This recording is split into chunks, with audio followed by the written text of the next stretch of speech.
September 6ರಂದು ನಗರದಲ್ಲಿ ನಡೆಯಲಿರುವ ಜಿಲ್ಲಾ ಪ್ರಥಮ ಶೈಕ್ಷಣಿಕ ಸಾಹಿತ್ಯ ಸಮ್ಮೇಳನದ ನಿಯೋಜಿತ ಸರ್ವಾಧ್ಯಕ್ಷೆ ಡಾಕ್ಟರ್ ಪೂರ್ಣಿಮಾ ಜಾರ್ಜ್ ಅವರನ್ನ ಕನ್ನಡ ಸಾಹಿತ್ಯ ಪರಿಷತ್ತಿನ ಜಿಲ್ಲಾ ಘಟಕದ ಪದಾಧಿಕಾರಿಗಳು ಮಂಗಳವಾರ ಸಮ್ಮೇಳನಕ್ಕೆ ಆಹ್ವಾನ ಮಾಡಿದರು. ಬೀದರ್ ನಗರದ ಆದರ್ಶ ಕಾಲೋನಿಯಲ್ಲಿ ಇರುವ ಅವರ ಸ್ವನಿವಾಸಕ್ಕೆ ತೆರಳಿದ ಪದಾಧಿಕಾರಿಗಳು ಶಾಲು ಹೊದಿಸಿ ಸನ್ಮಾನಿಸಿ ಆಮಂತ್ರಣ ಪತ್ರಿಕೆ, ಫಲಪುಷ್ಪ, ಅವರ ಕುರಿತ ಕವನದ ಸ್ಮರಣಿಕೆ ನೀಡಿ ಪೂರ್ಣಿಮಾ ಜಾರ್ಜ್ ಅವರಿಗೆ ಆಮಂತ್ರಣವನ್ನು ನೀಡಿದರು. ಶಿಕ್ಷಣ, ಸಾಹಿತ್ಯ ಹಾಗೂ ಸಾಮಾಜಿಕ ಕ್ಷೇತ್ರಕ್ಕೆ ನೀಡಿದ ಕೊಡುಗೆಯನ್ನು ಪರಿಗಣಿಸಿ ಪೂರ್ಣಿಮಾ ಜಾರ್ಜ್ ಅವರನ್ನು ಸಮ್ಮೇಳನದ ಸರ್ವಾಧ್ಯಕ್ಷರನ್ನಾಗಿ ಸರ್ವಸಮ್ಮತದಿಂದ ಆಯ್ಕೆ ಮಾಡಲಾಗಿದೆ ಎಂದು ಪರಿಷತ್ನ ಜಿಲ್ಲಾ ಘಟಕದ ಅಧ್ಯಕ್ಷರಾದ ಸುರೇಶ್ ಚನ್ಶೆಟ್ಟಿ ಅವರು ಮಾತನಾಡಿ ತಿಳಿಸಿದರು. ಪೂರ್ಣಿಮಾ ಅವರು ಸಾಹಿತ್ಯ ಲೋಕಕ್ಕೆ 2 ಕೃತಿಗಳನ್ನು ಅರ್ಪಿಸಿದ್ದಾರೆ. ಜ್ಞಾನಸುಧ ಶಿಕ್ಷಣ ಸಂಸ್ಥೆಯ ಮೂಲಕ ಜಿಲ್ಲೆಯ ಸಾವಿರಾರು ವಿದ್ಯಾರ್ಥಿಗಳಿಗೆ ಅಕ್ಷರ ದಾಸೋಹ ಮಾಡ್ತಾ ಇದ್ದಾರೆ. ಸಾಮಾಜಿಕ ಚಟುವಟಿಕೆಗಳಲ್ಲಿಯೂ ಕೂಡ ಸಕ್ರಿಯರಾಗಿದ್ದಾರೆ ಎಂದು ತಿಳಿಸಿದರು. ಜಿಲ್ಲೆಯಲ್ಲಿ ಶಿಕ್ಷಣ ಕ್ಷೇತ್ರಕ್ಕೆ ಗಟ್ಟಿ ನೆಲೆ ಇದೆ. 12ನೇ ಶತಮಾನದಲ್ಲಿ ಬಸವಾದಿ ಶರಣರು ವಚನ ಸಾಹಿತ್ಯ ರಚಿಸಿದರು. 15ನೇ ಶತಮಾನದಲ್ಲಿ ಮೊಹಮ್ಮದ್ ಗವಾನ್ ಸ್ಥಾಪಿಸಿದ ವಿಶ್ವವಿದ್ಯಾಲಯದಲ್ಲಿ ವಿವಿಧ ದೇಶಗಳ ವಿದ್ಯಾರ್ಥಿಗಳು ಅಧ್ಯಯನ ಮಾಡ್ತಾ ಇದ್ರು. ಶೈಕ್ಷಣಿಕ ಸಮ್ಮೇಳನವು ಜಿಲ್ಲೆಯ ಕನ್ನಡ ಮಾಧ್ಯಮ ಶಾಲೆಗಳು ಶಿಕ್ಷಣ ಕ್ಷೇತ್ರದ ಸಮಸ್ಯೆ ಸವಾಲುಗಳ ಮೇಲೆ ಬೆಳಕು ಚೆಲ್ಲಲಿದೆ, ಚಿಂತನ ಮಂಥನಕ್ಕೆ ವೇದಿಕೆ ಕಲ್ಪಿಸಲಿದೆ ಎಂದು ತಿಳಿಸಿದರು. ವಿಜಯಪುರದಿಂದ ಜಿಲ್ಲೆಗೆ ಸೊಸೆಯಾಗಿ ಬಂದ ನನ್ನನ್ನ ಮಗಳಾಗಿ ಸ್ವೀಕರಿಸಿದ ಜಿಲ್ಲೆಯ ಜನರಿಗೆ ಚಿರಋಣಿಯಾಗಿರುವೆ ಎಂದು ಸಮ್ಮೇಳನದ ನಿಯೋಜಿತ ಸರ್ವಾಧ್ಯಕ್ಷೆ ಪೂರ್ಣಿಮಾ ಜಾರ್ಜ್ ಅವರು ಮಾತನಾಡಿ ತಿಳಿಸಿದರು. ಬಾಲ್ಯದಿಂದಲೂ ಸಾಹಿತ್ಯ, ಸಮಾಜ ಸೇವೆ ಆಸಕ್ತಿ ಇತ್ತು. ಜ್ಞಾನಸುಧ ಸಂಸ್ಥೆ ಮೂಲಕ ಜಿಲ್ಲೆಯಲ್ಲಿ ಸಾಧ್ಯವಾದ ಶೈಕ್ಷಣಿಕ ಸೇವೆ ಕೈಗೊಂಡಿರುವೆ. ಶೈಕ್ಷಣಿಕ ಸಮ್ಮೇಳನದ ಸರ್ವಾಧ್ಯಕ್ಷ ಸ್ಥಾನ ಒಲಿದು ಬಂದಿರುವುದು ನನ್ನ ಸೌಭಾಗ್ಯವಾಗಿದೆ ಎಂದು ತಿಳಿಸಿದರು. ಪರಿಷತ್ ಜಿಲ್ಲಾ ಘಟಕದ ಗೌರವ ಕಾರ್ಯದರ್ಶಿ ಪ್ರೊಫೆಸರ್ ಶಿವಕುಮಾರ ಕಟ್ಟೆ ಮಾತನಾಡಿದರು. ಕರ್ನಾಟಕ ಲೇಖಕಿಯರ ಸಂಘದ ಜಿಲ್ಲಾ ಘಟಕದ ಅಧ್ಯಕ್ಷೆ ಭಾರತಿ ವಸ್ತ್ರದ್, ಮಕ್ಕಳ ಸಾಹಿತ್ಯ ಪರಿಷತ್ ಜಿಲ್ಲಾ ಘಟಕದ ಅಧ್ಯಕ್ಷತೆ ಪಾರ್ವತಿ ಸೋನಾರೆ, ಮಹಿಳಾ ಬಸವ ಕೇಂದ್ರದ ಜಿಲ್ಲಾ ಘಟಕದ ಅಧ್ಯಕ್ಷೆ ವಿದ್ಯಾವತಿ ಬಲ್ಲೂರ್ ಅವರು ಮಾತನಾಡಿ ಕಾರ್ಯಕ್ರಮದ ಯಶಸ್ವಿಗಾಗಿ ಮನವಿಯನ್ನ ಮಾಡಿದರು. ಎನ್ಜಿಒ ಗೃಹ ನಿರ್ಮಾಣ ಸಹಕಾರ ಸಂಘದ ಅಧ್ಯಕ್ಷ ಬಾಲಾಜಿ ಬಿರಾದರ್, ವಿಕಾಸ್ ಅಕಾಡೆಮಿ ಜಿಲ್ಲಾ ಸಂಚಾಲಕ ರೇವಣಸಿದ್ದಪ್ಪ ಚೆಲಾದೆ, ಉದ್ಯಮಿ ಶಂಕರರಾವ್ ಕೊಟ್ಟರ್ಗಿ, ರಾಜ್ಯ ವೈಜ್ಞಾನಿಕ ಪರಿಷತ್ ಸಂಯೋಜಕ ಬಾಬುರಾವ್ ದಾನಿ, ಜ್ಞಾನಸುಧ ಶಿಕ್ಷಣ ಸಂಸ್ಥೆಯ ನಿರ್ದೇಶಕ ಮುನೇಶ್ವರ್ ಲಾಖಾ, ಎಂಜಿನಿಯರ್ಗಳಾದ ರವಿ ಮೂಲಗೆ, ಹಾವಶೆಟ್ಟಿ ಪಾಟೀಲ್, ಚಿತ್ರ ನಿರ್ಮಾಪಕ ಬೀಜ ವಿಷ್ಣುಕಾಂತ್, ಕರ್ನಾಟಕ ಜಾನಪದ ಅಕಾಡೆಮಿಯ ಸದಸ್ಯ ವಿಜಯಕುಮಾರ್ ಸೋನಾರೆ, ರಾಜೇಂದ್ರ ಮಣಗೇರೆ, ನಾಗರಾಜ ಜೋಗಿ, ಡಾಕ್ಟರ್ ಶ್ರೇಯಾ ಮಹೇಂದ್ರಕರ್, ಸಕಲೇಶ್ವರಿ ಚನ್ಶೆಟ್ಟಿ, ಅನಿತಾ ಶೇರಿಕಾರ್, ಸ್ವರೂಪರಾಣಿ ನಾಗುರೆ ಸೇರಿದಂತೆ ಮತ್ತಿತರರು ಇದ್ದರು. ಇದೇ ವೇಳೆ ಕುಟುಂಬಸ್ಥರಾದ ಅಮೋಘ್ ಜಾರ್ಜ್ ಹಾಗೂ ಶ್ರೀಮತಿ ಪೂಜಾ ಕಿರಣ್ ಸ್ಯಾಮ್ವೆಲ್ ಹಾಗೂ ಕಿರಣ್ ಸ್ಯಾಮ್ವೆಲ್ ಅವರು ಸಂತಸವನ್ನು ವ್ಯಕ್ತಪಡಿಸಿದರು. ಪರಿಷತ್ ಜಿಲ್ಲಾ ಘಟಕದ ಗೌರವ ಕೋಶಾಧ್ಯಕ್ಷ ಶಿವಶಂಕರ ಟೋಕ್ರಿ ನಿರೂಪಣೆಯನ್ನು ಮಾಡಿದರು. ಮಹಿಳಾ ಘಟಕದ ಅಧ್ಯಕ್ಷೆ ರೂಪಾ ಪಾಟೀಲ್ ಅವರು ವಂದಿಸಿದರು. ತಗೊಂಡೇನಾದ್ರು ಜಾಗ ತಗೊಂಡ್ಬೇಕು ಮತ್ತು ಒಂದ್ ಎರಡು SF ಕಟ್ಟಿಸ್ಕೊಡ್ದು ನೀವೇನು ಕಾಳಜಿ ಮಾಡಬೇಡ್ರಿ ಅಂತ ಹೇಳಿ ಒಂದು ಸುಮಾರು ಇವತ್ತೊಂದು 500 ಕೋಟಿ ಫೋನ್ ಕಟ್ತೇವೆ. ಕಸ್ತೂರಿ ನುಡಿದು ಕರುಣಾಳು ಮಣ್ಣಿದು ಚಿಂತಿಸು ವಂದಿಸು ಪೂಜಿಸು ಪೂಜಿಸು ಈ ಕನ್ನಡ ಮಣ್ಣನ್ನು ಮರಿಬೇಡ ಓ ಅಭಿಮಾನಿ, ಓ ಅಭಿಮಾನಿ, ಈ ಮಣ್ಣಿನ ಹೆಣ್ಣನ್ನು ಜರಿಬೇಡ ಓ ಅಭಿಮಾನಿ, ಓ ಅಭಿಮಾನಿ. ಸುಸಂಸ್ಕೃತ ಚರಿತೆಯ ತಾಯ್ನಾಡು, ಮಹೋನ್ನತ ಕಲೆಗಳ ನೆಲೆಬೀಡು, ಕೆಡಿಸದಿರು ಈ ಹೆಸರ, ಈ ಹೆಸರ. ಕನ್ನಡ ಮಣ್ಣನ್ನು ಮರಿಬೇಡ ಓ ಅಭಿಮಾನಿ, ಓ ಅಭಿಮಾನಿ. ಹಾಡಾಗಲಿ ಗೂಡಾಗಲಿ ನಾಡಾಗಲಿ ಕಟ್ಟೋಕೆ ನಾನಾ ದಿನ, ಕೆಡವೋಕೆ ಮೂರೇ ದಿನ. ಹರಸಿದರು ಮುನಿಗಳು, ಗಳಿಸಿದರು ಕಲಿಗಳು, ನೆತ್ತರಲಿ ನೆಚ್ಚಿನ ಈ ನೆಚ್ಚಿನ ಸಾಮ್ರಾಜ್ಯವ.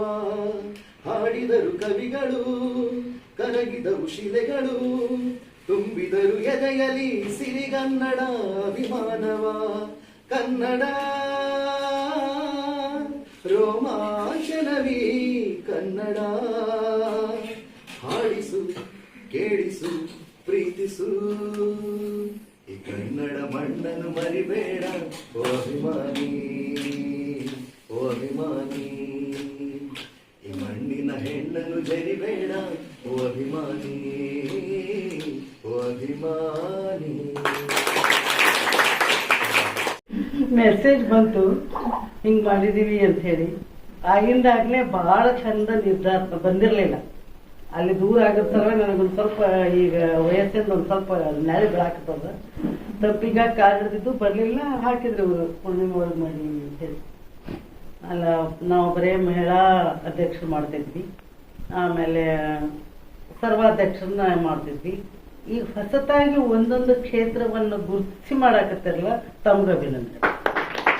ಶಿಕ್ಷಣ ಕ್ಷೇತ್ರ, ಸಾಮಾಜಿಕ, ರಾಜಕೀಯ ಎಲ್ಲರೂ ಬಂದಾಗ ಇಂಡಿವಿಜುವಲ್ ಬಂದ್ಬಿಡ್ತದಲ್ಲ, ವೈಯಕ್ತಿಕವಾಗಿ ಬಂದ್ಬಿಡ್ತದಲ್ಲಿ, ಕಾಮನ್ ಆಗಿ ಬರಂಗಿಲ್ಲ. ಈಗ ಕಟ್ಟೆಯವ್ರು ಹೇಳಿದ್ರು ಸಾಹಿತ್ಯಿಕವಾಗಿ ಅಂದಾಗ ಎಲ್ಲರೂ ಸಿಗ್ತಾರ, ಇಂಡಿವಿಜುವಲ್ ಆದಾಗ ಒಬ್ಬೊಬ್ಬರು ವ್ಯಕ್ತಿಗೆ ಸಿಗ್ತಾರೆ, ನಿರ್ದಿಷ್ಟವಾದಂಥ ವ್ಯಕ್ತಿ. ಅಂತ ವ್ಯಕ್ತಿನ ಆರಿಸಿ ಬಹಳ ಖುಷಿ ಆಯಿತು. ಅಭಿನಂದನೆಗಳು. ಇನ್ನೂ ಇಷ್ಟು ಬೇರೆ ಬೇರೆ ಕ್ಷೇತ್ರದಲ್ಲಿ ಹೆಣ್ಮಕ್ಳು ನಮ್ಮಲ್ಲಿ ಸರ್ವಾಧ್ಯಕ್ಷರಾಗ್ಲಿಕ್ಕೆ ರೆಡಿ ಕಾಯ ಹಾಕೊಟ್ರಿ ಅಂತ ಹೇಳಿ ಅವ್ರಿಗೆ ಅಭಿನಂದನೆಯನ್ನ ಎಷ್ಟೊಂದು 12ನೇ ಶತಮಾನ ಇಲ್ಲಿ ತನೂ ನೀವೇ ಹಾಕೋತ್ ಬಂದಿರಿ, ನಾವ್ ಎಂದೂ ಅಬ್ಜೆಕ್ಷನ್ ತೆಗೆದಿಲ್ಲ. ಈಗ ನಾವ್ ಏನಾರ ಅಂದ್ರೆ ನಾವು ಅಬ್ಜೆಕ್ಷನ್ ತೆಗಿತೀರಿ ಅನ್ನೋದಕ್ಕಿಂತ ಮಾತಾಡ್ತೀವಿ. ನಾವು ಯಾವತ್ತಿಗೂ ನೀವು ಅವ್ರಿಗೆ ಗಂಡು ಮಕ್ಕಳಿಗೆ ಮಾಡಿರಿ ಹೆಣ್ಮಕ್ಳಿಗೆ ಮಾಡಿರಿ ಅಂತ ಎಂದೂ ತೆಗಿಂಗಿಲ್ಲ. ಈಗ ಆ ಮಾತು ಎತ್ತಿದ್ರೆ ನೀವು ತೆಗಿತೀರಿ ಅಂತ ನಾವು ಒಳಗೊಂದು ಹೇಳ್ತಿರ್ತದ, ಅದಕ್ಕೆ ನಾವು ತೆಗೆದೆ ಆ ಮಾತನ್ನ. ಮುಂದೆ ನೀವು ಗಂಡು ಮಕ್ಕಳಾಗ್ರಿ ಯಾರೇ ಹೆಣ್ಮಕ್ಳೇ ಆಗ್ಲಿ, ಒಂದೊಂದು ಕ್ಷೇತ್ರದಿಂದ ಗುರುತಿಸಿದಾಗ ಒಳ್ಳೆಯ ಬೆಳವಣಿಗೆ ಆಗ್ತದೆ ಅನ್ನೋಂತ ನನ್ನ ಅಭಿಪ್ರಾಯ. ಇನ್ನು ಪೂರ್ಣಿಮಾ ನನಗೆ ತಂಗಿ ಅನ್ಲು ಮಗಳನ್ಲು ಏನೋ ಮೊದ್ಲು ನಡ್ಕೊಂಡು ಒಂದು ಪ್ರೀತಿ ಅಭಿಮಾನ ಇದ್ದೇ ಇದೆ. ಈಗ 2ನೇ ಸಲ ಅಧ್ಯಕ್ಷರ ಅವಧಿಯನ್ನು ಬಂದದಂತ ಹೇಳ್ಬೇಕು. ಒಂದು ಅಖಿಲ ಭಾರತೀಯ ಹಿಂದಿ ಕವಿಯತ್ರಿಯಾದ ಇದನ್ನು ಸರ್ವಾಧ್ಯಕ್ಷರಾಗಿದ್ರು. ಇದು 2ನೇ ಅವಧಿ. ಇದ್ರ ಜೊತೆಗೆ ನನಗೆ ಮೊನ್ನೆ ಪೂರ್ಣಿಮಾಗಿ ಮಾತಾಡಿದ್ರು, ಅದೇ ಹೇಳಿ ನನಗೆ ಇನ್ನೂ ನನ್ನ ಕಣ್ಮುಂದ್ ಕಟ್ಟಾಗತ್ತೆ. ಬೆಳ್ಳಿ ರಥದೊಳಗ ಶಾಂತ ಅರಸರು ಕೂತ್ಬಿಟ್ಟಿದ್ರು, ಕರಿ ಸೀರೆ ಉಟ್ಕೊಂಡು, ಶಾಂತ ಕರಿ ಇಳಕಲ್ ಸೀರೆ, ಹಸಿರು ಬಾರ್ಡ್ರು, ಹಸಿರು ಬ್ಲೌಸ್ ಉಟ್ಕೊಂಡು ಹಿಂದೆ ನಿಂತಿದ್ರು ಇವರು. ಶಾಂತ ಅರಸರು ಮುಂದಿದ್ರು, ಅಮ್ಮ ಇರ್ಲಿಲ್ಲ ಇಲ್ಲಿ. ಅದು ಅವಾಗ ನನಗೆ ಆ ನೆನಪು ಬಂದು, ಒಂದು ಸಲ ಅವ್ರ ಹಿಂದುಗಡೆ ನಿಂತ ವ್ಯಕ್ತಿ 2 ಸಲ ಸರ್ವಾಧ್ಯಕ್ಷರಾಗ್ತಾರಂದ್ರ ಇಲ್ಲಿ ಕಾರಣ ಅಂತ ಹೇಳ್ಬೋದು. ಹೆಚ್ಚು ಕನ್ನಡ ಮಾಧ್ಯಮ ಶಾಲೆಗಳು ಉಳ್ಕೊಂಡಿದ್ದು ಈ ಕಲ್ಯಾಣ ಕರ್ನಾಟಕದಲ್ಲಿ, ಅದು ವಿಶೇಷವಾಗಿ ಕಲಬುರಗಿ ಬೀದರ್ದಲ್ಲಿ. ನೆನ್ಪಿಟ್ಕೊಂಡು ಕಲಬುರಗಿ ಬೀದರ್ದಲ್ಲಿ ಮಾತ್ರ ಕನ್ನಡ ಶಾಲೆಗಳು ಉಳ್ಕೊಂಡು, ಬಳ್ಳಾರಿನೂ ಇಲ್ಲ, ನಾವು ವಿಜಯಪುರ ಇಲ್ಲ, ಏನಿಲ್ಲ, ಸ್ವಲ್ಪ ಅಷ್ಟಿಷ್ಟೇ ನಮ್ಮ ಯಾದಗಿರಿ. ಸೊ ಹಾಗಾಗಿ ಇದು ಒಂದು ಸಮ್ಮೇಳನವನ್ನು ಮಾದರಿಯಾಗಿ ಆಗ್ಬೇಕು. ನಮ್ದೆಲ್ಲ ಶಿಕ್ಷಣ ಸಂಸ್ಥೆಗಳು ಕೂಡ ನಾವು ನಮ್ಮ ಅಧ್ಯಕ್ಷರ ನೇತೃತ್ವದಲ್ಲಿ ನಾವು ನಾಳೆ ಅಥವಾ ನಾಡಿದ್ದು ನಾವು ಒಂದು ಸಭೆ ಮಾಡಿದ್ವಿ. ನಾಳೆ ಆನ್ಲೈನ್ ಮೀಟಿಂಗ್ನಲ್ಲಿ ಜಿಲ್ಲೆಯಿಂದ ಕೂಡ ಎಲ್ಲ ನಮ್ಮ ಮ್ಯಾನೇಜ್ಮೆಂಟ್ದವರು, ಮುಖ್ಯ ಗುರುಗಳಂತೂ ಇದರಲ್ಲಿ ಭಾಗವಹಿಸಬೇಕಂತ ನಿರ್ಣಯ ಕೂಡ ನಾವು ಮಾಡಿದ್ವಿ. ಒಟ್ಟಾರೆ ಇದು ಸಮ್ಮೇಳನ ನಮ್ಮ ಸಾಹಿತ್ಯಕ್ಕೆ ಅಷ್ಟೇ ಅಲ್ಲ, ಶೈಕ್ಷಣಿಕ ಕೂಡ ಏನಪ್ಪ ಒಂದು ಮಾದರಿ ಆಗ್ತದೆ ಅಂತ ನಮ್ಮ ವಿಶ್ವಾಸ ಇದೆ. ಇದಕ್ಕೆ ನಿರ್ಣಯ ತೆಗೆದುಕೊಂಡಂತ ಎಲ್ಲ ಕನ್ನಡ ಸಾಹಿತ್ಯ ಪರಿಷತ್ ಜಿಲ್ಲಾ ಘಟಕಕ್ಕೆ ನಾನು ಅಭಿನಂದನೆ. ರಾಷ್ಟ್ರ ಮಟ್ಟದ ವಿಜ್ಞಾನ ಸಮ್ಮೇಳನ ಮಾಡ್ಬೇಕು ಬೀದರ್ದಾಗ ಅಂತಂದ್ರೆ ಯಾರಿಗೆ ಮಾಡ್ಬೇಕು ಅಂತಂದ್ರೆ ನಾನು ಮೊದಲೇ ಪೂರ್ಣಿಮಾ ಮೇಡಮ್ ಅವ್ರ ಹೆಸರು ಹೇಳಿದೆ. ಆಗಲೂ ಫಸ್ಟ್ ಟೈಮ್ ಆಗಿತ್ತು ಅದ ಸ್ವದೇಶಿ ವಿಜ್ಞಾನ ಆಂದೋಲನ. ಅವ್ರು ಸರ್ವಾಧ್ಯಕ್ಷರಾಗಿ ಅನ್ನೋದಾಗುತ್ತೋ ಇಡೀ ರಾಷ್ಟ್ರ ಮಟ್ಟದಲ್ಲಿ ಅನ್ನೋದೊಂದು ಹೆಸರನ್ನು ಪಡೆದಂತ ಒಂದು ಸಂಸ್ಥೆ ಆಗಿರುತ್ತೆ ಸ್ವದೇಶಿ ವಿಜ್ಞಾನ. ಈಗಾಗಲೇ ಹೇಳಿದ್ರು ಸಮ್ಮೇಳನಗಳನ್ನು ಬೀದರ್ದಲ್ಲಿ ಬಹಳ ನಡೀತಾ ಇದಾವೆ. ನಾವೊಂದು ಸಣ್ಣ ಕಚ್ಚೆ ಹೇಳ್ತೀನಿ ನಿಮ್ಗೆ, ಬರಬಾರ್ದು, 2 ದಿನದಾಗ ಚಲೋ ಮೆರವಣಿಗೆ ತೆಗೆದು ಒಳ್ಳೆ ರೀತಿಯ ಸಮ್ಮೇಳನ ಮಾಡೋಣ. ಮೇಡಮ್ ಒಂದು ಸರ್ವಾಧ್ಯಕ್ಷತೆಯಲ್ಲಿ ಎಲ್ಲರೂ ಬಂದು ಇಡೀ ಬೀದರ್ ಜನ ಹೆಚ್ಚಿನ ಪ್ರಮಾಣ, ನನಗೆ ಅನ್ನಿಸ್ತದೆ ಹೆಚ್ಚಿನ ಪ್ರಮಾಣ ಮಹಿಳೆಯರನ್ನು ಸೇರಿಸೋ ಪ್ರಯತ್ನ ಮಾಡೋಣ. ಎಲ್ಲರೂ ನೀವು ಮಹಿಳೆಯರು ಎಲ್ಲರೂ ಮುಂದೆ ಎಲ್ಲ ನೀವು ವಾಟ್ಸಪ್ ಅದು ಹೆಚ್ಚು ಸಂಖ್ಯೆ ಮಹಿಳೆಯರು ಬರಲಿ. ಮತ್ತು ಶೈಕ್ಷಣಿಕ ಸಂಬಂಧಪಟ್ಟಂತ ಶಾಲಾ ಕಾಲೇಜುಗಳು ಮುಖ್ಯ ಡಿಗ್ರಿ ಹುಡುಗರಾಗಲಿ PUC ಹುಡುಗರಾಗಲಿ ಬಂದ್ರೆ ಚೆನ್ನಾಗಿರ್ತದೆ ಅಂತ ಹೇಳಿ ಒಂದು ಯಶಸ್ವಿಯಾಗಿ ಮಾಡ್ಕೊಂಡು ಹೋಗೋಣ ಅಂತೇಳಿ ಆಸಕ್ತ ನಾನು ಮಾತು ಮುಗಿಸ್ತೇನೆ. ನಮಸ್ಕಾರ. ಅಪರೂಪದ ಸಮಾಗಮದ ಕಾರ್ಯಕ್ರಮದ ವೇದಿಕೆಗೆ ಮತ್ತೆ ಪ್ರಣಾಮಗಳನ್ನು ಸಲ್ಲಿಸುತ್ತ ಇಲ್ಲಿ ನಡೆದಿರ್ತಕ್ಕಂಥ ಎಲ್ಲ ಗೌರವಾನ್ವಿತ ಗಣ್ಯರೇ, ಶರಣ ತಂದೆಗಳಿಗೆ ನನ್ನ ಪ್ರಣಾಮಗಳನ್ನು ಸಲ್ಲಿಸ್ತೇನೆ. ಇದು ಅತ್ಯಂತ ಮಹತ್ವದ ಮತ್ತು ಚಾರಿತ್ರಿಕವಾದಂತಹ ಸಂದರ್ಭ ಅಂತ ನಾನು ಭಾವಿಸ್ತೇನೆ. ಯಾವಾಗಲೂ ಸುರೇಶ್ ಅವರು ನಡೆಲೇಸು ಅಂತನ್ನುವ ದಿಶೆಯಲ್ಲಿ ತಮ್ಮ ಕೆಲಸಗಳನ್ನು ಮಾಡ್ತಕ್ಕಂಥವ್ರು. ಅವರು ಈ ಸಮ್ಮೇಳನ ನನಗ ಹೊಸದೇನಲ್ಲ, ಅದು ಅವ್ರ ಕರ್ತವ್ಯ ಅದ. ಚುನಾವಣಾ ಪ್ರಣಾಳಿಕೆಯಲ್ಲಿ ಹೇಳ್ಯಾರ ಅವರು, ನಾನು ದಾಸ ಸಾಹಿತ್ಯ ಸಮ್ಮೇಳನ, ದಲಿತ ಸಾಹಿತ್ಯ ಸಮ್ಮೇಳನ ಮತ್ತು ಶಿಕ್ಷಣ ಸಾಹಿತ್ಯ ಸಮ್ಮೇಳನ ಇವುಗಳನ್ನೆಲ್ಲ ಮಾಡ್ತೀನಿ ಅಂತಕ್ಕಂಥದನ್ನ ಹಿಡಿಯತಕ್ಕಂಥದ್ದೇ. ಆ ನಿಟ್ಟಿನಲ್ಲಿ ಅದನ್ನ ಪೂರೈಸ್ತಾ ಇದ್ದಾರೆ. ಅದ್ರ ವಿಶೇಷ ಏನು ಅಂದ್ರೆ ಈಗಾಗಲೇ ದಾನಿ ಸರು ಮತ್ತು ಕಟ್ಟೆ ಸರ್ ಎಲ್ಲ ಹೇಳಿದಂಗ ನಮ್ಮ ಕನ್ನಡ ಸಾಹಿತ್ಯ ಪರಿಷತ್ತಿನ ಅನುದಾನ ಇಟ್ಕೊಂಡು ಸಮ್ಮೇಳನ ಮಾಡ್ತಕ್ಕಂಥವ್ರು ಬಹಳ ಜನ ಇದ್ದಾರೆ. ಅನುದಾನವನ್ನ ಸ್ವಂತಕ್ಕೆ ಬಳಸ್ಕೊಳ್ತಕ್ಕಂಥವ್ರು ಬಹಳ ಜನ ಇದ್ದಾರೆ. ಆದ್ರೆ ಅನುದಾನ ಇಲ್ಲದೇನೆ ಸಮ್ಮೇಳನ ಮಾಡ್ತಕ್ಕಂತಹ ಇಡೀ ರಾಜ್ಯದಲ್ಲಿ ಕಳೆದ ಅವಧಿಯಲ್ಲಿ ರಾಷ್ಟ್ರ ಮಟ್ಟದ ಕವಿತ್ರಿಯರ ಸಮ್ಮೇಳನ ಮಾಡಿರ್ತಕ್ಕಂತಹ ಶ್ರೇಯಸ್ ಆಗಿರ್ಬೋದು, ಅಥವಾ ವಿಭಾಗ ಮಟ್ಟದ ಸಮ್ಮೇಳನಗಳನ್ನು ಆಯೋಜನೆ ಮಾಡಿರ್ತಕ್ಕಂಥದ್ದು. ಆಮೇಲೆ ಇವ್ಯಾವು ಕೂಡ ನಮ್ಮ ಕೇಂದ್ರ ಕನ್ನಡ ಸಾಹಿತ್ಯ ಪರಿಷತ್ತಿನ ಇದರಲ್ಲಿ ಇಲ್ಲದೇ ಇರ್ತಕ್ಕಂಥವು ವಿಭಾಗ ಮಟ್ಟದ್ದು, ರಾಜ್ಯ ಮಟ್ಟದ್ದು, ಆಮೇಲೆ ಇಂಥ ಅನೇಕ ಹೊಸ ಸಮ್ಮೇಳನಗಳಿಗೆ ಈ ಬೀದರ್ನೆಲ್ಲ ಸಾಕ್ಷಿಯಾಗಲಿಕ್ಕೆ ಸುರೇಶನ್ ಶೆಟ್ಟಿ ಅವರು ಕಾರಣಭೂತ ಆಗಿರ್ತಕ್ಕಂಥದ್ದು. ಅದರ ಮುಂದುವರಿಕೆಯಾಗಿ ಈ ಸಮ್ಮೇಳನ ನಡೀತಾ ಇದೆ. ಬಹಳ ಅರ್ಥಪೂರ್ಣವಾಗಿ ನಡೀಲಿ ಅಂತ ನಮ್ಮೆಲ್ಲರ ಸದಾಶಯ ಇರ್ತಕ್ಕಂಥ ದಾಸ ಸಾಹಿತ್ಯ ಸಮ್ಮೇಳನ ಕೂಡ ಅಷ್ಟೇ ಬಹಳ ಅದ್ದೂರಿಯಾಗಿ ನಾವು ಯಾರೂ ನಿರೀಕ್ಷೆ ಮಾಡಿರ್ಲಿಲ್ಲ ಇಷ್ಟು ಸಕ್ಸಸ್ ಆಗ್ತದ ಅಂತಕ್ಕಂಥ ರೀತಿಯಲ್ಲಿ. ಅದಕ್ಕಿಂತ ಮೊದಲು ಅವರು ಈ ಕೃಷಿ ಸಮಾವೇಶ ಮಾಡಿರ್ತಕ್ಕಂಥದ್ದು, ಸಹಕಾರ ಸಮಾವೇಶ ಮಾಡಿರ್ತಕ್ಕಂಥದ್ದು, ಇಲ್ಲೆಲ್ಲ ಒಂದು ಹೊಸ ಮೈಲಿಗಲ್ಲು ಅಂತಕ್ಕಂಥದ್ದು. ಪರಿಷತ್ತು ಅಂತಂದ್ರೆ ಸಾಹಿತ್ಯ ಮತ್ತು ಸಾಹಿತ್ಯದ ಪರಿಚಾರಿಕೆ ಮಾತ್ರ ಅಂತಕ್ಕಂತಹ ತೆಳು ಗ್ರಹಿಕೆಗಳನ್ನ ಮುರಿದು ಸಾಹಿತ್ಯ ಪರಿಷತ್ತು ಜನಸಮುದಾಯದ ಬದುಕಿನ ವಿವಿಧ ಆಯಾಮಗಳನ್ನು ಇಟ್ಟುಕೊಂಡು ಸಮ್ಮೇಳನ ಅಂತ ಅನ್ನೋದೊಂದು ನೆಪವಾಗಿ ಇಟ್ಕೊಂಡು ಅಲ್ಲಿ ನಡೀತಕ್ಕಂತಹ ಚರ್ಚೆ ಮತ್ತು ಚಿಂತನೆಗಳು ಒಂದು ಹೊಸ ಜನಜಾಗೃತಿಯನ್ನ ಮೂಡಿಸಲಿಕ್ಕೆ ನೆರವಾಗ್ತವೆ. ಅಂತಹ ವೇದಿಕೆಯನ್ನ ಸುರೇಶ್ ಅವರು ಕಲ್ಪಿಸಿಕೊಟ್ಟಿದ್ದಕ್ಕೆ ಅದಕ್ಕೆ ಇಡೀ ಜಿಲ್ಲೆಯ ಜನತೆಯ ಪರವಾಗಿ ನಾನು ಹೃತ್ಪೂರ್ವಕ ಅಭಿನಂದನೆಗಳನ್ನು ಸಲ್ಲಿಸ್ತೇನೆ. ಈ ಹೊತ್ತಿನಲ್ಲಿ ಶೈಕ್ಷಣಿಕ ಸಮ್ಮೇಳನ ನಡೀತಕ್ಕಂಥದ್ದು ಬಹಳ ಮಹತ್ವದ್ದು. ಅವರು ಮೊದಲಿಗೆ ಮಾಡ್ಬೇಕಾಗಿತ್ತು ಆಕ್ಚುಲಿ ನನ್ನ ದೃಷ್ಟಿಯಲ್ಲಿ. ಯಾಕಂದ್ರೆ IAS ಆಫೀಸರ್ ಇದ್ದೋಗೋ ಬಟ್ ಟೀಚರ್ ಕೈದಾಗ ಕಲಿತೆ ಹೋಗ್ಬೇಕಾಗ್ತದೆ.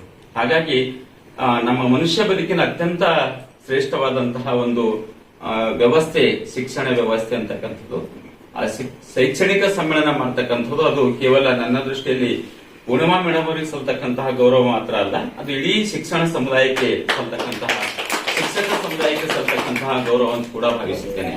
ವಿಶೇಷವಾಗಿ ಇವತ್ತ ಶಿಕ್ಷಣ ಅಂತಕ್ಕಂಥದ್ದು ಒಂದು ಉದ್ಯಮವಾಗಿ ಮಾರ್ಪಟ್ಟಂತಹ ಸಂದರ್ಭದಲ್ಲಿ ಶಿಕ್ಷಣದ ಜೊತೆಗೆ ಎಥಿಕ್ಸ್ ಅನ್ನ ಇಟ್ಕೊಂಡು ಒಂದು ಸಂಸ್ಕೃತಿಯನ್ನು ಇಟ್ಕೊಂಡು ದೇಶೀಯ ಒಂದು ಸ್ಪರ್ಶವನ್ನ ತಮ್ಮ ಶಿಕ್ಷಣ ಸಂಸ್ಥೆಗಳ ಮೂಲಕವಾಗಿ ಕಟ್ಟಿಕೊಡೋದಿದೆಯಲ್ಲ, ಅದು ಬಹಳ ಮುಖ್ಯವಾಗಿರ್ತಕ್ಕಂಥದ್ದು. ಯಾವಾಗ್ಲೂ ಅವರು ಸ್ಕೂಲ್ ಕಾಲೇಜ್ಗಳಿಗೆಲ್ಲ ಹೋದಾಗ ಅವರು ಒರ್ಲಿ ಪೇಂಟ್ ಮಾಡಿರ್ತಕ್ಕಂಥದ್ದು, ಜನಪದ ಟಚ್ ಕೊಟ್ಟಿರ್ತಕ್ಕಂಥದ್ದು, ಇವುಗಳನ್ನೆಲ್ಲ ಬಹಳ ಗಮನಿಸಿ ಖುಷಿ ಪಡ್ತಕ್ಕಂತಹ ಸಂಗತಿ.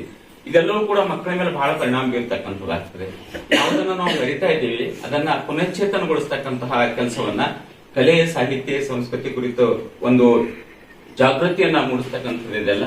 ಆ ಶಾಲೆ ಕಲಿಸ್ತಕ್ಕಂಥ ಬಹಳಷ್ಟು ಕಾರ್ಪೊರೇಟ್ ಸಂಸ್ಥೆಗಳು ಇಲ್ಲ ಅಂತಲ್ಲ, ಆದ್ರೆ ಶಿಕ್ಷಣ ಜೊತೆಗೆ ಸಂಸ್ಕಾರ ಮತ್ತು ಸಂಸ್ಕೃತಿಯನ್ನು ಕಲಿಸ್ತಕ್ಕಂತಹ ಸಂಸ್ಥೆಗಳು ಬಹಳ ಬೆಳವಣಿಗೆಯಲ್ಲಿ ಇರ್ತಕ್ಕಂಥ ಅಂಥವರಲ್ಲಿ ಪೂರ್ಣಿಮಾ ಮೇಡಮ್ ಅವರು ನಡೆಸ್ತಕ್ಕಂತಹ ಸಂಸ್ಥೆ ಕೂಡ ಒಂದಾಗಿರ್ತಕ್ಕಂಥ. ಹಾಗಾಗಿ ಅವರನ್ನ ಆಯ್ಕೆ ಮಾಡಬೇಕು. ಜೊತೆಗೆ ಸಾಹಿತ್ಯ ಪರಿಷತ್ತು ಏನೇ ಗಿರ್ಕಿ ಹೊಡೆದ್ರು, ಅದು ಶಿಕ್ಷಣ ಸಮ್ಮೇಳನ ಇರಬಹುದು ಅಥವಾ ಬೇರೆ ಬೇರೆ ಯಾವುದೇ ಸಹಕಾರ ಕೃಷಿ ಏನಿದ್ರು ಕೂಡ ಒಂದು ಸಾಹಿತ್ಯದ ಸಂಸ್ಪರ್ಶ ಅಲ್ಲಿ ಕಡ್ಡಾಯವಾಗಿ ಇರಬೇಕು ಅಂತಕ್ಕಂತಹ ದೃಷ್ಟಿಯಿಂದ ಸುರೇಶ್ ಅವರು ಸ್ವತಃ ಮೇಡಮ್ ಅವರು ಸಾಹಿತಿಯಾಗಿ ಒಂದು ಕವನ ಸಂಕಲನ ತಂದು ಮತ್ತೀಗ ಕಥಾ ಸಂಕಲನ ಬಿಡುಗಡೆ ಆಗ್ತಾ ಇದೆ.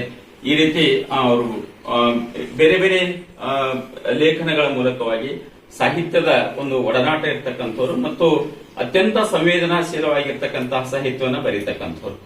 ಆ ವಿಶೇಷ ಏನು ಅಂತ ಕೇಳಿದ್ರೆ ಅವ್ರ ಬಗ್ಗೆ ನನಗೆ ತೀರಾ ಅಭಿಮಾನ. ಎಲ್ಲ ಇತಿಹಾಸದಲ್ಲಿ ಪುರುಷರು ಮಾಡಿರ್ತಕ್ಕಂಥ ಸಾಧನೆಗಳನ್ನ ದಾಖಲೀಕರಿಸಿ ನಮ್ಮ ಇತಿಹಾಸವನ್ನ ರಚನೆ ಮಾಡಿರೋದನ್ನ ನಾವು ನೋಡ್ತೀವಿ. ಎಲ್ಲಾ ಕಡೆ ಗಂಡಸ್ ಮಕ್ಕಳು ಮಾಡಿರ್ತಕ್ಕಂಥ ಸಾಧನೆಯನ್ನ ಗಂಡಸ್ ಮಕ್ಕಳು ಬರೆದಿದ್ದಾರೆ ಮತ್ತು ಅದನ್ನ ನಾವು ಓದಿದೀವಿ ಕೂಡ. ಇದು ಒಂದು ನಮ್ಮ ಶರಣರನ್ನೆಲ್ಲ ಹಿಂತಾನೆಲ್ಲ ಅದ ಹೆಣ್ಮಕ್ಳು ಮಾಡಿರ್ತಕ್ಕಂಥ ಸಾಧನೆಗಳನ್ನ ವೈಭವೀಕರಿಸಿ ಅದನ್ನ ಖುಷಿ ಪಟ್ಟಿರ್ತಕ್ಕಂಥ ನೆಲ ಇದೆ. ಅದೇ ನಾನು ಹೇಳ್ತಾ ಇದ್ದೀನಿ, ನಮ್ಮ ಹೆಣ್ಮಕ್ಳು ಏನೇ ಸಾಧನೆ ಮಾಡಿ ಅದನ್ನ ಖುಷಿ ಪಡ್ತಕ್ಕಂಥ ಗಂಡು ಮನಸ್ಸುಗಳು ಅನ್ನೋದಕ್ಕಿಂತ ಗಂಡಿನ ಹೃದಯದಲ್ಲಿ ಹೆಣ್ಣು ತಾಯಿಯ ಒಂದು ಹೃದಯ ಇದೆ ಅಲ್ಲ, ಅದಕ್ಕೆ ಮೊಟ್ಟ ಮೊದಲನೇದಾಗಿ ಈ ಒಂದು ಸಮ್ಮೇಳನದ ಒಂದು ಪರವಾಗಿ ಅವರೆಲ್ಲರಿಗೂ ನಾನು ಅಭಿನಂದಿಸ್ತೇನೆ. ನಮ್ಮ ಪೂರ್ಣಿಮಾ ಜಾರ್ಜ್ ಅಕ್ಕ ಮಾಡಿರ್ತಕ್ಕಂಥ ಸಾಧನೆ ನಾವು ಇವತ್ತು ಹೊಗಳ್ತಾ ಇರ್ಬೋದು, ಹಾಡ್ತಾ ಇರ್ಬೋದು ಅಥವಾ ವೈಭವೀಕರಿಸಿ ನಾಳೆ ಅವರ ಮೆರವಣಿಗೆ ಕೂಡ ನಾವು ಮಾಡಬಹುದು. ಆ ಸಾಧನೆಯ ಮೆಟ್ಟಿಲುಗಳೇನದಾವಲ್ಲ, ಆ ಮೆಟ್ಟಿಲುಗಳು ಒಂದೊಂದು ಮೆಟ್ಟಿಲು ಅವ್ರು ಎಷ್ಟು ಕಷ್ಟಪಟ್ಟು ಅದನ್ನ ಹತ್ತಿದ್ದಾರೆ ಮತ್ತು ಅದನ್ನ ಅನುಭವಿಸಿದಾರೆ ಅನ್ನೋದಕ್ಕೆ ನಾವು ಜಾಸ್ತಿ ಹೇಳ್ಬೇಕಾಗಿಲ್ಲ. ಅದನ್ನ ಪೂರ್ಣಿಮಕ್ಕನೆ ಯಾಕಂದ್ರೆ ಅನುಭವಿಸಿರ್ತಾರೆ, ಹೇಳಿರ್ತಾರೆ. ನಾನು ಮೊದಲಿಂದ ಬಹಳ ಸಲ ಅಂದಿರ್ತೀನಿ, ಶಿಕ್ಷಣ ಒಂದು ಕ್ಷೇತ್ರದಲ್ಲಿ ಒಬ್ಬ ಹೆಣ್ಮಗಳು ಒಂಟಿಯಾಗಿ ಎಲ್ಲವನ್ನ ನಿಭಾಯಿಸಿ ಆ ಇಬ್ಬರು ಮಕ್ಕಳನ್ನ ಒಂದು ಉನ್ನತ ಶಿಕ್ಷಣವನ್ನ ಕೊಡಿಸಿ ಅವರಿಗೂ ಕೂಡ ಒಂದು ಸ್ಥಾನಮಾನವನ್ನ ಬರುವಂತೆ ಮಾಡಿ ಸಾಮಾಜಿಕವಾಗಿ ಕೂಡ ತಮ್ಮನ್ನ ತೊಡಗಿಸಿಕೊಂಡು ಶಿಕ್ಷಣ ಕ್ಷೇತ್ರದಲ್ಲಿ ವಿಶೇಷವಾಗಿರ್ತಕ್ಕಂಥ ಸಾಧನೆ ಮಾಡಿದಾರಲ್ಲ. ಹೀಗಾಗಿ ವೈಯಕ್ತಿಕವಾಗಿ ನಾನು ಈ ಒಂದು ಶೈಕ್ಷಣಿಕ ಸಮ್ಮೇಳನದ ಸರ್ವಾಧ್ಯಕ್ಷೆಯಾಗಿ ಆಯ್ಕೆಯಾಗಿರ್ತಕ್ಕ ಅಕ್ಕನಿಗೆ ಅಭಿನಂದನೆಗಳನ್ನು. ಜೊತೆಗೆ ನಾವೆಲ್ಲ ಹೆಣ್ಮಕ್ಳು ಬಹಳ ಹೆಚ್ಚು ಆ ಒಂದು ಇದನ್ನ ಆಮೇಲೆ ಇಡೀ ಬೀದರಿನ ನಮ್ಮ ಕನ್ನಡ ಸಾಹಿತ್ಯ ಪರಿಷತ್ತು, ವಿಶೇಷವಾಗಿ ಅಣ್ಣ ಚಂದ್ರಶೆಟ್ಟಿ ಅವರು ಮತ್ತು ತಂಡ ಬಹಳ ಸಲ ನಾನು ಹೇಳ್ತಾ ಇರ್ತೀನಿ, ಏನಾದ್ರೂ ಒಂದು ವಿಭಿನ್ನವಾಗಿ ಮಾಡ್ಲಿಕ್ಕೆ ಅವರು ಹುಡುಕ್ತಾ ಇರ್ತಾರೆ. ಎಲ್ಲ ಇದ್ಕೊಂಡು ಮಾಡೋದು ಬಹಳ ದೊಡ್ಡತನ ಅಲ್ಲ, ಏನು ಇಲ್ಲದೆ ಎಲ್ಲ ಮಾಡ್ತಾರಲ್ಲ, ಅದಕ್ಕೆ ಅವ್ರಿಗೊಂದು ವಿಶೇಷವಾಗಿರ್ತಕ್ಕಂಥ ಈ ಮೂಲಕವಾಗಿ ಅವರಿಗೂ ಕೂಡ ಅಭಿನಂದನೆಗಳು. ಹಿಂಗಾಗಿ ಈ ಒಂದು ಸಮ್ಮೇಳನ ತುಂಬಾ ಅರ್ಥಪೂರ್ಣವಾಗಿರ್ತಕ್ಕಂಥ ಸಮ್ಮೇಳನ, ನಾವೆಲ್ಲರೂ ಖುಷಿ ಪಡೋಣ ಅನ್ನುವಂತ ಮಾತನ್ನ ಹೇಳಿ 2 ಮಾತು ಮುಗಿಸ್ತೇನೆ. ಯಾಕಂತಂದ್ರೆ ಕೊನೆಯದಾಗಿ ಬಂದಿದ್ದೀನಿ, ಜಾಸ್ತಿ ಮಾತಾಡಿದ್ರೆ ಚೆನ್ನಾಗಿ. ನಾನು ಮೊನ್ನೆ ಅಧ್ಯಕ್ಷೀಯ ಭಾಷಣವನ್ನು ಬರೀತಾ ಇರ್ಬೇಕಾದ್ರೆ ನನಗೆ ಇದು ಅನಿಸಿದ ಮಾತು ಏನಂದ್ರೆ, ಸಣ್ಣದಿದ್ದಾಗ ಓದು ಅಂತ ನನಗೆ ಅಂದ ತಕ್ಷಣ ಶಬ್ದಾರ್ಥಗಳನ್ನ ಓದ್ಕೊತ ಕೂತಿದ್ದೆ. ಯಾವಾಗ್ಲೂ ಶಬ್ದಾರ್ಥ ಓದ್ತಿದ್ದೆ. ನಾನು ಶಬ್ದಾರ್ಥ ಓದ್ಲಿಕ್ಕೆ ನಾನು ಕನ್ನಡದ ಪುಸ್ತಕ ತಗೊಂಡು ತಕ್ಷಣ ಮನೆಯಲ್ಲಿ ಬಯಸ್ಕೊತಿದ್ದೆ. ಏನ್ ಯಾವಾಗ ನೋಡಿದ್ರೆ ಶಬ್ದ ಓದು ಅಂದ್ರೆ ಶಬ್ದಾರ್ಥನೇ ಓದೋದು, ಅದಕ್ಕೆ ಬಿಟ್ಟರೆ ಮತ್ತೆ ಏನೂ ಇಲ್ಲ ಓದೋದು ಅನ್ನೋ ತರಹ. ಎಲ್ಲೋ ಗಿಡದ ಮೇಲೆ ಕೂತು ಓದಿದೆ, ಅಲ್ಲಿ ಯಾವ್ದೋ ಸಂಧಿ ಒಳಗೆ ಹೋಗು, ಎಲ್ಲಿ ಹೋದ್ರು ಕನ್ನಡ ಪುಸ್ತಕ ಜೊತೆಗಿರ್ತಿತ್ತು. ರೂಪ ನಮ್ಮ ಮಹಿಳಾ ಸಂಘದ ಅಧ್ಯಕ್ಷೆ ಆದಂತ ರೂಪಾರವ್ರೆ ಬಹಳ ಒಡನಾಟ ಇದೆ, ಬಹಳ ಹಳೆಯದಕ್ಕೆ ಹೋಗ್ತದೆ. ನಮ್ಮ ಚಿಕ್ಕಪ್ಪ ಅವರ ಅಪ್ಪ ಅವ್ರದೆಲ್ಲ ಒಡನಾಟ, ಹಾಗೆ ಹಳೆಯ ಒಡನಾಟ. ಸೊ ಕನ್ನಡದ ಪುಸ್ತಕ ಓದ್ಕೊಂಡು ಕೂಡ್ತಿದ್ದೆ. ಅವಾಗ ಎಂದು ಅನ್ಕೊಂಡಿರ್ಲಿಲ್ಲ ಕನ್ನಡವನ್ನ ಓದುವುದ್ರಿಂದ ಈ ಲೆವೆಲ್ಗೆ ನಾನು ಇಲ್ಲಿಗೆ ಬರ್ತೀನಿ ಅಂತ. ಮತ್ತೆ ಸಾಹಿತ್ಯ, ಈಗ ನನಗನ್ಸೋದೇನು ಅಂದ್ರೆ, ಶಿಕ್ಷಣದ ಒಂದು ಯಾವುದೇ ಶಿಕ್ಷಣ ಸಾಹಿತ್ಯದ ಒಂದು ಸೆರಗು ಅದ್ರ ಮೇಲೆ ಹಾಸ್ಲಿಲ್ಲ ಅಂದ್ರೆ ಆ ಶಿಕ್ಷಣ ಪರಿಪೂರ್ಣ ಅಂತ ನನಗೆ ಅನ್ಸೋದೇ ಇಲ್ಲ.